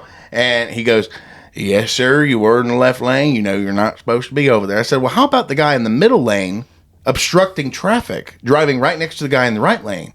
They're both drag racing each other at 62 miles an hour. This truck does 80. I'm not doing 80. I was doing 75. He goes, well, if I would have saw him, I would have got him. But I saw you. I said, it's because I was fucking passing him. Yeah, he wouldn't have done anything anyway. You saw me. I'm also in a show truck. I'm not in like your regular Schneider truck or whatever. I'm in a show truck. So it stands out a little bit. I got a low boy behind me. I'm fucking 90 feet long. And I'm like telling him, I'm like, you know, I don't really see how I was doing anything wrong. And he's like, look, sir, I'm not here to question the law. I'm just here to enforce it. I said, that's what the Nazis did, but okay. Well, to be fair, I mean, that's kind of a good thing to say for him, you know. But in the same instance, there's just so many laws that we have that are just bullshit. Yeah. Which one person fucks it up for everybody. Yeah, you know, but then you have a certain group of people that are allowed to go around those laws and get away with it too. Oh yeah, which is the bigger problem. Well, I think. Have you ever heard the statement too that says like if the law that you're breaking, if the only consequence is a monetary fine, then it's designed to keep poor people. Yeah. 100%. In line. What is the point of the money aspect of it? It's not going to do anything. I'd rather you take me to fucking jail. Yeah, I'd rather a different consequence other than like a $25 fine because like. I mean, you're just going to whatever it is. Would you trade it if the officer, like, if they made an option? I just wouldn't do those things anymore if I actually had to have a punishment. Like, no, it'd be like, okay, your punishment, you get to choose. Is it you want to pay $700 or I can pull you out and paddle you 7 times? I'll do the paddling every time. I mean, $700. Bare bottom, I would drop my ass drop my pants all the way to my fucking ankles. Just paddle me raw right here. Sir, I never told you to take your pants down. Like, look, sir, you could have not even given me the choice, and I'd still be doing this. I might like it. Dingleberries and ass hair and all. He's gonna whip my ass right there. I'm not giving you no fucking money. No. And that's the 3rd time I shit my pants in public. How funny would that be, though, if they made it where it was like a physical punishment instead? That'd be fantastic. Bro, they would lose tons of money in tax dollars. Oh, tax dollars, and I think people would just stop breaking the law. Stop breaking the law? Well, I mean, maybe they'd be a little bit better. I break at the it. law all the time if I you knew don't that I wanna- didn't have to pay for it. Oh, I thought you were just like, it was like a kink for you. That or just something, means you like- love the pain. Yeah, like you just like No, that's a thing for you. Then Have you ever like- been to the gym? You ever bench pressed? You're like, wow, this kind of doesn't feel lovely while I'm I mean, doing yeah, it. but that's not getting spanked. And every time Well. this happens, your punishment gets worse, all the way up until getting shot. Oh, just death row right there, huh? So it starts. Fire and squat. It starts out paddling, right, like on the ass cheek. Then it's smacks to the face. Yep. Then it's closed hand. Yep. Ah, Then it's tase. No, Yeah. then Then it's it's pepper the spray. baton, Ah, pepper spray, baton. tase, rubber bullets, oh man, the dog. the dog. You gotta get And the then dog. real bullets. No, Yeah. no. You gotta add the thing that they open the doors with. Oh, the battering ram, and then Right up my- your ass. and then they bring Grady Judd in after that. And as they do that, He's the fine next. goes up to like, sir, this is the 8th time we pulled you over for being in the left lane in Georgia. We can either kill you or you'll pay us 20 grand. Yeah, just take me All of a out. sudden, Jake's gonna mind his fucking P's and Q's around in Georgia. How about I just don't do it again? I'm just saying they should take away the monetary aspect of it. I Oh really yeah, do. I mean And the tent law. Because it keeps tent law too. Yeah. it's meant to fucking. I mean, $700, or they should make the fine in relation to your income, like where they can like make it where they can check how much you reported on your taxes or something like that, and they go, oh, like for instance, if Your shot. ticket's a tax write-off. No, that's not what I'm Might saying. be I'm actually. writing It that is bitch an off. expense. I'm writing it off. Well, no, this is what I'm saying. That's a write-off, but I made zilch. Can I write off speeding tickets? I didn't make anything that day. Well, think about it. So, like, if you get pulled over and you make 30 grand a year, your speeding fine would be in relation to how much money you make a year. And if you make 300 million, your fine's going to be way more. Because Yeah. that's what they do with tax Okay, brackets. yeah, Think yeah. about it like that. That's what they do with tax brackets. Is the more money you make, technically, the more money you're supposed to pay in taxes. Yeah. Technically, right? That's legitimately a thing. So that way, it spreads it out equally among the people who are making a bunch of money, right? Yeah. Thank But- God that trooper didn't ask me for my logs. Number one, didn't have any. Was definitely Yeah. supposed to. I started my day in Tampa, went and picked up in Fort Myers, delivered to Knoxville, and was on the way home. That was a hell of a drive. Yeah, that's over your hours. That's 2 shifts. That's for sure over. Well, regardless, but how crazy would that? Fuck Like 'em. that as an idea, that's a much better idea. I think that- rich yeah. people speeding should cost them more than poor people speeding. I would be okay with that. It just makes sense. But that's the problem with our laws here is that you have to have them make sense. Well, yeah, it's I the, just show 'em the a people titty. that make the most money. They're not getting in trouble. Well, if they The are rich people aren't getting in trouble. a $700 fine, like to some dude who's making 300 grand a year, it's like fucking blow me. Yeah, you know what I mean? I'd probably be okay. I mean, 300 grand, I'd be okay with that. Yeah. But right now, if you're asking me for $700, I'm probably not giving it to you. Or fighting. Right. Yeah, I ain't giving it to Fighting you. words. That's what I'm saying, dude. It's just it's just meant to keep the middle class people in Yeah. line. Which is crazy because, like, $700. I mean, it's a lot of money, but like, is it? To, Like, to some people, to some people, And then some yeah. people they'll blow that on a dinner That's what with I two mean, like- people. And you know what I even mean? if you're driving for a company, that ticket is yours. That's not the company's ticket. That's your ticket yeah, on your license. The company never even found out I did that. you're such a criminal. That's crazy. Yep. That is such a true thing. Remember when we went fishing and we went into this gated neighborhood? Jake's like, I'm just gonna wait for someone to come out. Someone came out, and Jake just went in the exit. And then next thing you know, we're driving around this mansion community, I've done that. Yeah. Where was this? somewhere in Valrico, I want to say. Huh. Some mansion community. I just remember we're driving, looking for ponds to go fishing in. It was you, Cody, and I. sounds about We right. had already been 100%. kicked out by a security guard because we drove through someone's yard to go to this pond that you said has great bass in there. And you remember this? Because you've probably done this more I've often. done this so many Yeah, I times. know. Dude. So okay. First story is we drive through someone's driveway and then the side of their yard, and then we go. And this is an HOA. Oh, this is in Fishhawk. Yes, and we went fishing there. I know exactly what you're talking about. And the security guard was the coolest security guard ever. Yep. This old black dude shows up and he's awesome. And he's like, "Hey guys, like I'm just doing my job here. Like I think what you guys are doing is great." Because Jake always goes when you tell Jake to stop fishing somewhere, Yeah. he goes, "Oh, I was gonna go do drugs, so I guess I'll go do that now."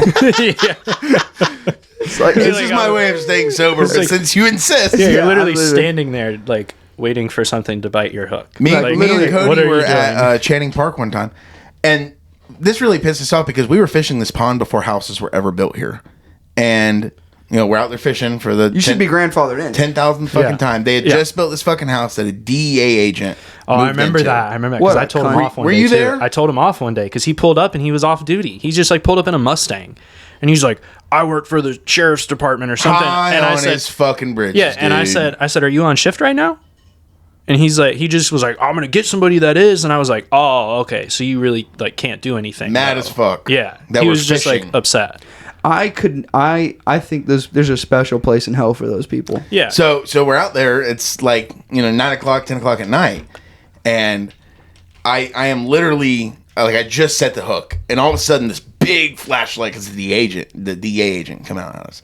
What are you doing? Like screaming at us. We just murdered somebody clearly, and I'm reeling this fish up, and he's like screaming at us, and Cody's like, "What's happening?" And by the time he like walks up to us finally and he shining light right on me, I am holding a bass. And he's like, "What are you doing?" And I looked at the bass and I looked at him and I shrugged with the bass in hand. I was like, doing meth. Yeah, whatever this is called. Whatever you call this. Hey, I'm what making the brownies. fuck does it look like we are doing? Fucking ripping lips, dude. I can't even be the amount of times because when in high school I went bass fishing a lot with you and then with my other buddy Harry. But I remember that security guard dude who was just like, I have to ask you to leave. There's not supposed to be any. There's signs. He's like, I don't think anything you guys are doing is wrong. I just have to ask you to leave. Yeah. And he didn't rush us. He was just hanging out with us. He was cool, No problem. super nice. Yeah, awesome. Yeah. Then there was the guy who, when we were in that mansion community, we were driving around. And this dude, first of all, it's you, Cody, and I. We're all, how tall are you? 5'11". And you're the same weight you are now. You were like big dude. I was a big. This is when I was 285 and Cody was big. fucking 270, Yep. 275. We're all giant. Wow. And like, there's 800 pounds of meat inside this There's a lot fucking of man truck. in this truck. That was a long time ago. Yeah, and so we're driving around this mansion community. We're kind of like looking for a pond, but in the same instant, just like, how the fuck we get in here? And then as we're driving around, like it was like a big loop, right? And we're coming back. We just turned the loop, and we're on our way back, and this fucking like Ford Escape. Oh, yeah. with orange and green lights just like behind us. And Jake looks up in his mirror and he goes, "I'm not stopping." I wouldn't either. Who is that guy? And me and Cody both were like, Jake, just fucking pull over. Like, it's not like there's no point in being. You might as well have Dominic Toretto himself in the driver's seat. Who's that guy? When I see lights flashing behind me, I don't stop. Why didn't you stop? I don't want to. Yeah, I don't want to. And we literally 15 hours in Bartow County. You just watch Jake like grip the steering wheel a little bit harder, and I was like, Jake, just pull over, because he started to speed up. This is like his 25 mile an hour speed limit, and he started to get to like 35. We're like, Jake, it's fine, just pull over. Is this in the Jake Avalanche? pulls over. This is in this is in the Silverado. This is in the 15. Is after high school then? Yeah. Okay. Yeah. Okay. It's in the I'm just Silverado. trying to picture this. trying to think of where we were. The silver Chevy. It was that same day that we went to Fishhawk, so it had to be close to there. Okay. So Lithia area, Valrico, somewhere in Yeah. there. And this is before they built all the millions of houses they built out there. You probably can't even get to that pond now. Well, this pond, Was this a place you had? It was a little creek, and you had to walk down a bank. No, we're driving through. We were literally just looking for ponds. Okay. It was just some random place we Yeah, turned I've off. done Like, that a lot. like this. There was a gated community, and you're like, I bet you they got some fucking ponds back there with some bass in them. Guarantee it. Yeah, and so Fucking keeping them in there too. this dude gets out, and like Sean, you would tower over him. Like it was Just just that this little? little dude, like 5'6", 5'7", with a fucking attitude. And he's old, like he's like in his 50s. And literally, the three of us were looking like no gun, just like a flashlight and like a radio. And we're like, we could kill this guy. Could And literally like, just go take his car. literally. and We came here for fish, but Grand Theft Auto will do just fine. like just leave him standing there in just his underwear and take all his clothes too. Sean's standing there like, it's a nice car. Yeah, I had a few beers today, man. That car's said- looking really good. It says escape on the side. It is a Ford Escape. I'm gonna escape. yeah. So I remember the dude like walks up and he's all pissed off. How do you guys get in here? And or what are you guys doing in here? Or something like that. Because apparently they have like a timeline. Like no one's supposed to be going in and out of there after like 7 or something. And it was like 7:15, 7:20. And Jake just goes, well, the gate was open. Yeah, gate was it. What were you doing? And all of a sudden, this dude who's I'm talking, he's got an extra breath of air holding his lungs to seem bigger. And realize that we're in a lifted fucking. This is when it had 35s on it. Oh, that was a big truck. Or then, 38s. right? No, it had 38s. 37s. 37s. Okay, so it had 37s. It was giant. It was big at this time. Yeah. And then the 3 giant people in it. So you're looking down at him right now. And he's yeah. like, yeah. Jake's looking like straight down at him, and this dude is like looking like this. "What are you Just doing up straight there?" up at him. And then so Jake was like, "Oh, the gate was open," and all of a sudden he goes, "That damn gate, man!" Just he goes, "We've been." Hold on. Yeah, man. He's like, we've been having. He was like, work on that. It's like, I knew we've been having problems, but we just had the gate people out. We thought they fixed it. Jake just completely lied. Just said the gate was open. Dude was like, all right, but I do have to ask you guys to leave, like, because Jake was like, the gate was open, and then that was the only lie he told. And then after that, he's like, we were just in here looking for a place to fish. We're just out and he looking for fish." gotcha. And then the dude was like, oh, okay, but I do have to ask you guys to leave. There's no ponds in here or whatever. And Jake was like, That's all right, what cool. he wants you to think. And then Jake, I know, right? And then Jake and us left, and I just remember the dude just probably being like, "The fuck," like getting out and like looking at the gate, like, "Well, it's closed now." It's like, how? Maybe it is fixed. I bet you he stood there like, hold up, I got another story, but I bet you he just stood there all fucking just pissed off, just like, "Motherfuckers got me." Yep, Got me motherfuckers good. Got me. He still thinks about it this day. So do you remember the English teacher, Mr. Stanley, in high school? I remember this. He I was didn't even mine. go to high school with you guys. Stan Craigley. Yes. So Mr. Stanley had, first of all, it was his first and very last year teaching. Dude, teaching high school, like, come on. We abused them, and he taught sophomores and seniors. We abused them. My buddy Steve, to make jokes with his friends, he took Oreos and took the cream out and then filled it with toothpaste. Oh my god. Hey, Mr. Stan, you would think when you see a kid with a Ziploc full of what looks to be handmade Oreos, you'd be like, that's a questionable experience. No, he gave him a toothpaste Oreo. He gave Mr. Stanley. Oh my. Wow. He ate the whole I'd thing be so and then mad. just stood there like, just pissed off, just like, That's toothpaste, isn't he it? ate it, and then he just like stand there like looking around his teeth and shit like that. Dude, that was the weirdest. The weirdest dude. Is that I ketchup? sat on the opposite side of the door in that class. Yeah. And so he gave us this project one time. It was like this full big essay thing we had to write, blah, blah, blah. And I did it the night before, of course. Going back to this procrastination problem that I'm going to talk about later. You're gonna actually read that book now, aren't you? Most definitely. Yeah. That's so funny. I don't even remember that part. I stayed up all fucking night. I actually put like effort into this. I'm up till like 3 o'clock in the morning doing this. So we turn our projects and we get them back the next day. And I got a 72% on mine. And I'm just like, C's get degrees, Yeah, boy. can't complain. damn, like that Can't kind of complain. sucks. I look over at Cody, 100% A+. Here's the thing that made me a little upset. Cody took about 30 seconds to copy and paste the very first link on Google to this essay, and he got a perfect score.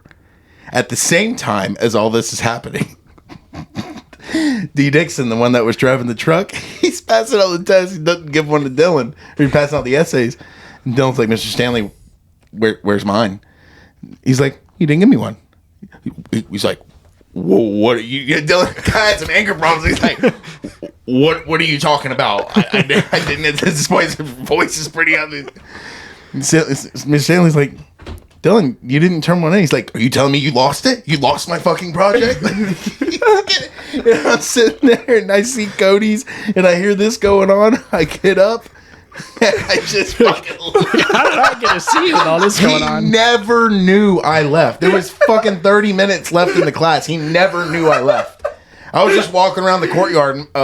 One of the APs came up to me, the one we talked about on the previous podcast, and she's like, Jake, what are you doing out in the courtyard just roaming around? I said, fuck that class. I mean, I'm not going to be in that damn class. Like, y'all hired the worst freaking teacher in the county run that place. I ain't going in there. She's like, Jake, you got to go back to class. I was like, I'll go hang out in culinary. I ain't going back to that class. She's like, well, get out of the courtyard. Is this the one that we talked about? Mm-hmm. Yeah, the one that got fired? Yeah. Yeah. You remember that. Wait, did you go to the same school I as didn't. us? I went to Durant, Oh. but I hung never- out. I hung never- out with you guys more than I did anybody from my school, I think. Yeah. Fucking But Stan Gregley, worst teacher ever. Robert Ball made him fucking cry. Bro, like I said, we abused that man. Oh yeah, No doubt. yeah. No doubt. I'm surprised he's alive. I'm surprised he didn't shoot up that school. oh, that's crazy. Like when we found out that there was another teacher that put a hit out on another teacher and Oh he my wasn't God. involved, I Yeah. was amazed. Yeah, Wasn't that the Bloomingdale teacher? I thought that was a teacher from Bloomingdale. No, High it School was that two did that. Strawberry Crust teachers, wasn't it? Could No, you yeah, imagine hating your coworker that much? He that used you to- like he go used and to work find at somebody You to Bloomingdale. do that? you He hire worked a at- Fed Yeah, to like, kill your. why wouldn't you just go do it yourself at that point? he Like, worked at leave. Bloomingdale. yeah, or Go- just go get a new It's different job. public record. We can say the names. He used to work at Bloomingdale. It was Dr. Pepe. He Okay. He hired a hitman That's crazy. on Mr. Meredith, who looked just like How do you Joe I mean, Madden. I mean, I used to know where you could get one, but now no. Like that was when like Silk. Alright. That was when Do you like remember the wrestling coach? That was doing some explicit things and With kids? Yeah. in the stairway or whatever it was. Was it At the or was it in the school? wresling room? at the school as Yeah, well. No. yeah. Was That's it really? wild. I didn't hear that. We had a I teacher just like saw it on the that. news that he had sent some explicit photos of Oh, himself that to what he one. thought was Okay, a minor. No, I'm thinking of a different situation with the That's rest. crazy. Yes. Yeah. And then he fucking And he's- killed himself Yeah. right across the street from his house, dude. wow. Yeah, because across the street. he was married with a kid. Yeah. and this was to Yeah. a adolescent, and it was actually an FBI agent, but it Yep. was like an adolescent boy. Yep. He was an FBI agent. Yep. The guy. Oh, so he was like- he was on, kid like, he was posing to as catch like They a were predator. doing an investigation because they had some kind of proof that he had been up to no good. That's crazy. well, they put stuff like that all the time to try and get people. I mean, it's kind of shitty to try and get people. I mean, it's kind of extortion, but in the same instance too, like Not really. in that case, I agree with it. I mean, there's a lot of times that the FBI baits people into fucking like shooting up schools and stuff like that. It's a whole other conversation. But regardless, that one was fucking crazy because like it was. I think the FBI agent was posing as like a 11 or 12-year-old boy. Yeah. Yeah. But he wasn't. Obviously, the FBI agent wasn't a 12-year-old boy. So it's not illegal. So whatever he did wasn't illegal. Well, it made But he got news. caught for something that could have been illegal if the FBI agent was a minor. I don't. Right? There's not really room for excuses. But I mean, If I'm you not, think no, you're I'm not trying to talking a little excuse it. I'm boy- not trying to excuse it. I'm just saying, like, what he did technically isn't illegal because the FBI agent wasn't underage. Right. But if the FBI agent was underage, then you've actually got him. Like, I don't know if there's any underage FBI. well, that's what I'm saying. Like, That you is a can't. good question. Like, you can't. But like, if the FBI agent, how do you send him to jail if it wasn't yeah, actually if a he minor? wasn't a minor, like you caught can't. him. He's You dead. caught him He for just pretending well, to I'm want to be saying with a minor. It's just who wasn't. Though. Right. He thought it was a minor, and it's like, oh, it's like Oh, task you're not? failed successfully. It's like, you know what I mean? Yeah. Like, I just want to say so bad that when that whole thing happened with the hitman situation, and the guy that Dr. Pepe hired was an undercover. To like, I guess he went on like a public site to find a hitman. Oh or my God. something. He's It on wasn't Facebook. somebody he knew. Facebook Valrico neighborhood page. It Does wasn't anybody even have a that hitman? I much can money. It was borrow? like $5,000 to kill somebody. Who kills somebody for $5,000? Yo, Gucci, it's 10 grand a tier. 10 grand a That's tier. it. That's what he says. You got to be worth Who's more that? than that. Gucci Man? Yeah, but that was a song like a couple years ago. It was 10 grand a tier. Oh, well, inflation. Yeah, Yeah. it's gonna change yeah, that that's price. true. Most Well, definitely. But, back then, $5,000 was a lot more than what it is now. $5,000 I guess doesn't people mean are just nothing. fucking worthless. I guess that makes Yeah. more sense. But so like 2 weeks later, maybe not even that, we hold a prep rally, and it's the one where Charlie Belton's there, and it's live on the air. We're holding up a fucking sign, big ass sign saying "Free Pepe." Oh my God. Yeah. Fox News. Oh, I didn't know that. So we kind of had something like that. It wasn't. Well, no, what I wanted to say though is that wrestling coach did end up like apparently like his wife was disowning him and like obviously all this. I mean, I probably would too. It's fucking insane. And then he just walked outside and Yeah.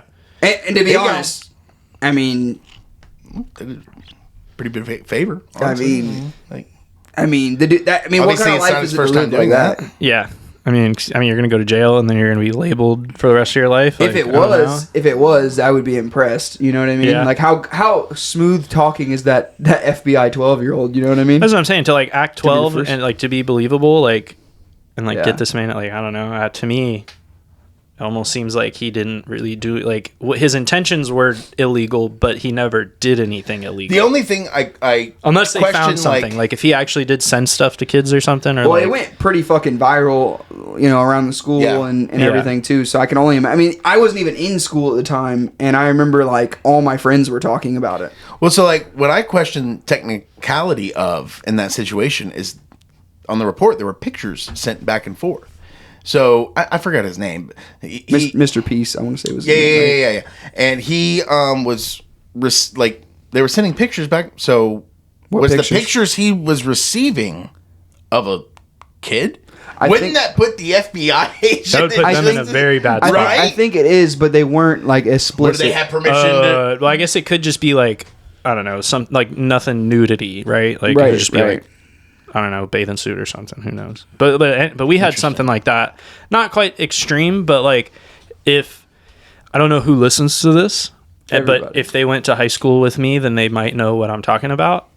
So we had a teacher who every day at lunch there was a student who would go into his room and they would be alone every day, and they would be the only two in there at lunch. Teacher and a student. Teacher and a student, girl student. And at lunch, you would see her walk out of that hallway by herself, and everybody knew it. And she was on flag football team, and he was the coach of the flag football team. And eventually, I've heard things that they would message through Xbox Live, and he was married and had kids. This is while she's in high school, too. Like, she's not even, like, 18 yet. And I think after she graduated, he ended up divorcing his wife, or they got divorced and ended up marrying her. And to me, is that not the same? Like, is that not a grooming situation where like you have shit. somebody underage and now all of a sudden like Can you imagine you're in high school? spouse Yeah. is a teacher, Yeah. and they leave you for one of their students. And this guy was already like in his 40s when this happened, and this girl had to have been like 16 when everybody started seeing it happen. And we all knew it was going on. Everybody was like, have "This you is heard so Mark weird." Norman's Like, joke about that? Is it along the lines of if it was a girl teacher and a boy student, it's just like No. nice, No. good for you. Dude. it's like Norman- South Park. Wait, he had sex with a teacher? Nice. No, it was different. It's like I think he was saying something along. He's like, thank God I didn't become a pedophile, because it's probably pretty easy. That's his best joke. It's so funny because he's like, I'm gonna butcher this, but he's basically saying like, when I was 5, I liked grape juice, but as I got older, I like wine, but I still like grape juice. He's like, Yeah. when I was 5, I liked 5-year-olds. Now that I'm 30, I like 30-year-olds. Thank God I still don't like 5-year-olds. See how close that was? And he goes, see how close that was? When I was 5, I liked grape juice. I still like grape juice, but I also like wine. Now that I'm 30, I like 30-year-olds, but thank God I don't like 5-year-olds anymore. Yeah. That is perspective. when he says you it never like that, think of that. Never. I don't know how he came up with that. That was a fucking clever ass Yeah, joke. But that's yeah. the same kind of thing. It's Yeah, like, yeah. thank God I grew up and I don't like the kids that I liked when I was that age.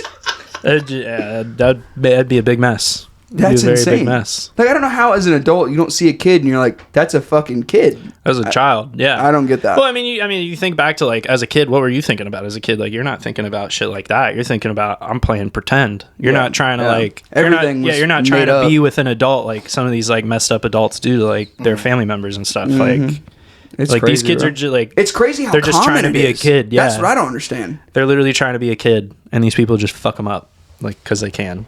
It's insane, bro. Yeah, Dark Twisted World. This has been a fun podcast. Yeah, we we've have talked kinda- about an array of subjects. we've kind of moved around. Stealing, flipping the truck. a lot of stealing, Uh-huh. a lot of Shit, poop. a lot of shit. A lot of poop. A lot of shit. It's been a very poopy content. And then we're ending off with child pedophilia. Yeah. If this was a description, it'd be Sean and Jake, pedophilia, shitting, and stealing. Do you think so much more of that shit when you have a kid? Oh yeah, Especially for sure. when you have a girl. Dude, I can't even imagine. Oh my god! Like, just the rage that goes through your body when you remotely think about it. Yeah. Like, we drop her off at daycare every day, and she loves her daycare. I'm not saying anything, but if some kind of situation were to arise, Like that where underground that fight club. everybody's dying. Everybody on my way to the daycare is dead immediately. Do you know who Cain Velasquez is? That he was a UFC heavyweight fighter back in the day when UFC like first became a big thing. And he was a heavyweight champion. And they found out his like 12 or 13-year-old daughter was being daughter or something. I think it was his daughter was being fondled or whatever, basically Harassed, sexually abused, whatever the term is for basically the karate instructor that she had was like basically being a pedophile. And this dude was like chasing him down in a car, Cain Velasquez was, and he's like shooting at him. And Cain Velasquez went to jail while that guy was still on the fucking street. That's crazy. You should like, this is a relatively recent thing. He's out now on bail, but I'm like, in what fucking world did every single father of any boy or girl sees that stories and knows that what he did, where he should have killed that guy, and that would have been okay. And everybody would have been like, that's fine. But why is he in jail? That makes no fucking... Like, as a cop, if I was ever a cop and I know my job is to enforce the law, I'd be like, I can't do this. Because I mean, there's that one guy. He did it on national television. Waited for the dude that messed with his daughter. He turned around and just boom. That's the most beautiful. And everybody was like, "Damn it, Greg!" Like, or whatever his name was. They were like, "Damn it, Johnny!" Like, I think his name was Steve. Like, why, Steve? Yeah. That's because all you hear is "Why, Steve?" And they're like he just drops the gun. But right then and there. everybody knew and he was done. That was it. After that, he was cool. Like, and I'm pretty sure he got let off. Yeah, he did. No charges. Scot free. Yeah, no charges. I didn't know that. I'm pretty sure he got let off. Good shit. From the comments I read on Instagram, everyone said that he got off he might have had scot-free. like community service or something, but like, I mean, what's But community to be service? fair, like I don't know about you guys. If I'm a judge and I see justice happen like that should be fine. I mean, that guy's gonna get the justice regardless if he's in the prison or if he's outside of it. I Like, give him a fucking reward. somebody's coming for him. So, Bro, a video I saw the other day was these two dudes in Congress talking to each other. Like they're like, he's like they're being like political or whatever, and one of the dude goes, well, if you're gonna be nasty about it like this, it wasn't pedophilia based, I don't know, they were just arguing about something, and he goes, we can take this out fucking side, and the other dude was like, okay, let's go, and he goes, you want to go right now? And he's like starts to stand up, and like literally everyone's like calming him down, and one of the top comments was like it should still be legal to have mutual combat. 100%. oh yeah, If you two decide you guys want want to fight and you guys go outside and you both agreed upon it, if one of you guys gets killed, you decided to do that. It's a duel, dude. Like, you might as well just line back to back and just take 15 aces. Like, I think you'd have a lot more people sign up to take different martial arts classes. oh yeah, for sure. Or for you race for it. For pink slips, You got to race.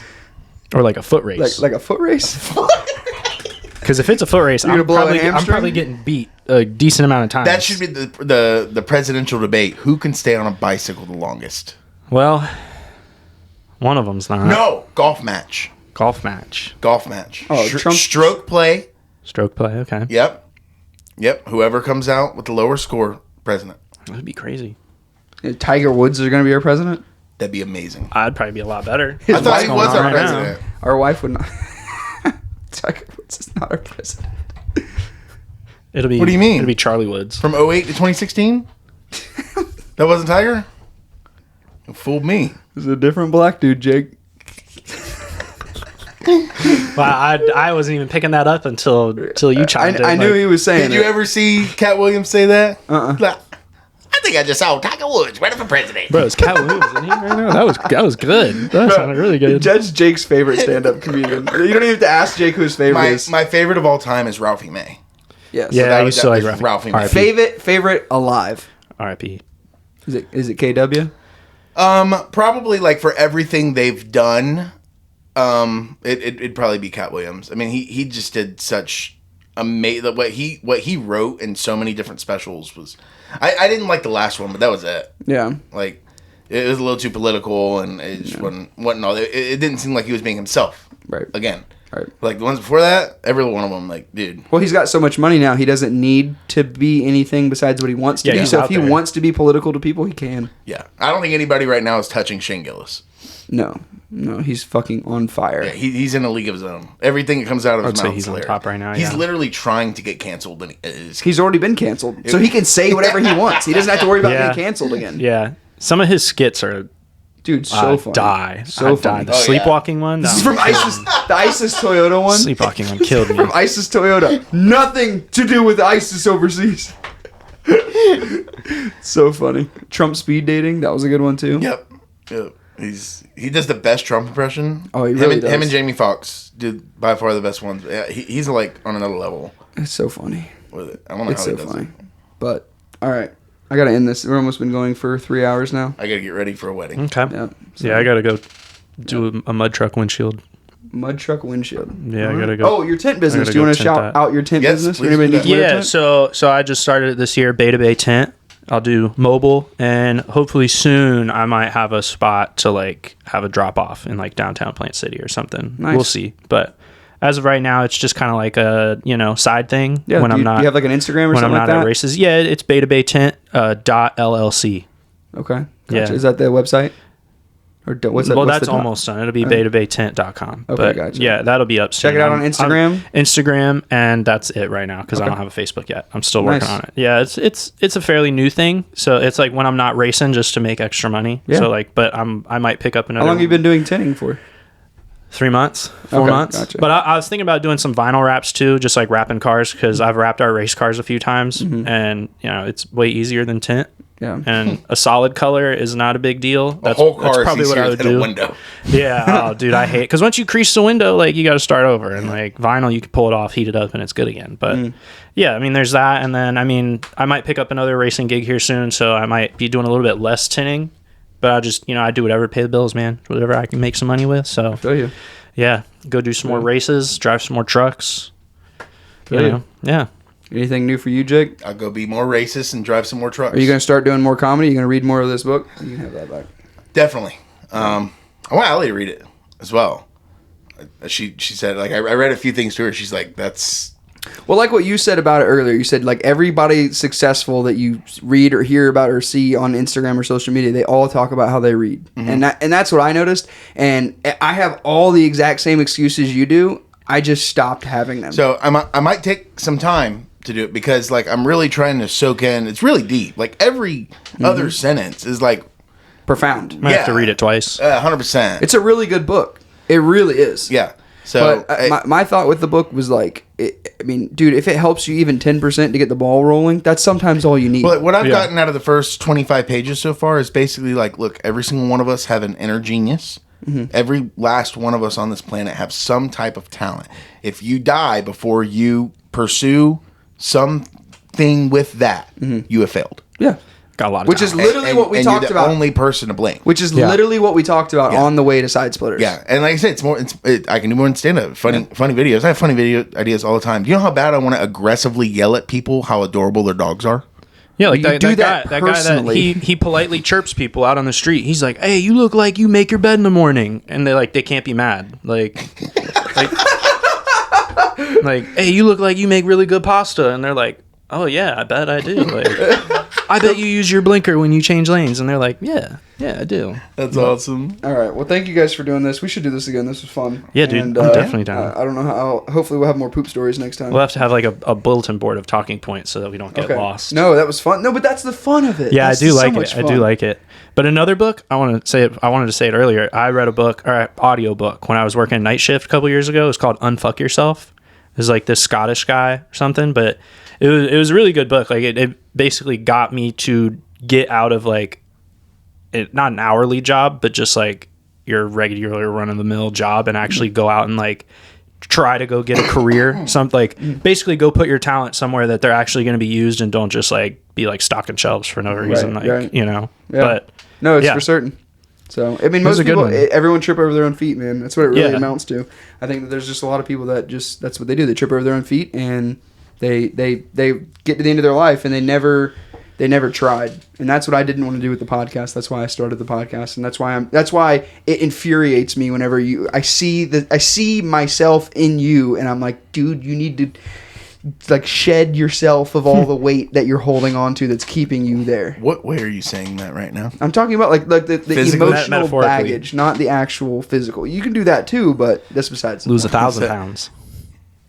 I probably have. I've lost 800, but I've gained 900. All right, I gotta go though. It's getting hot as fuck in this room. Thank you guys for doing this. See you guys. Yeah, no problem. This episode of Somehow We're Adults is over. But if you'd like to support the podcast, you can subscribe to one of the levels of the Patreon, where we will release bonus episodes that can't be found anywhere else. Any of the money that we get from the Patreon would be used to upgrade old equipment as well as get new gear so that we can make the best podcast for you to tune into. You can also follow the podcast Instagram at Somehow We're Adults, where I share clips and content about the podcast, and the link in the bio will take you to any of the Somehow We're Adults pages. I encourage you to check out another one of the episodes if this is your first time listening, and if you're a repeat listener, thank you for your support. I love making the podcast, and I hope you tune in for future episodes of Somehow We're Adults.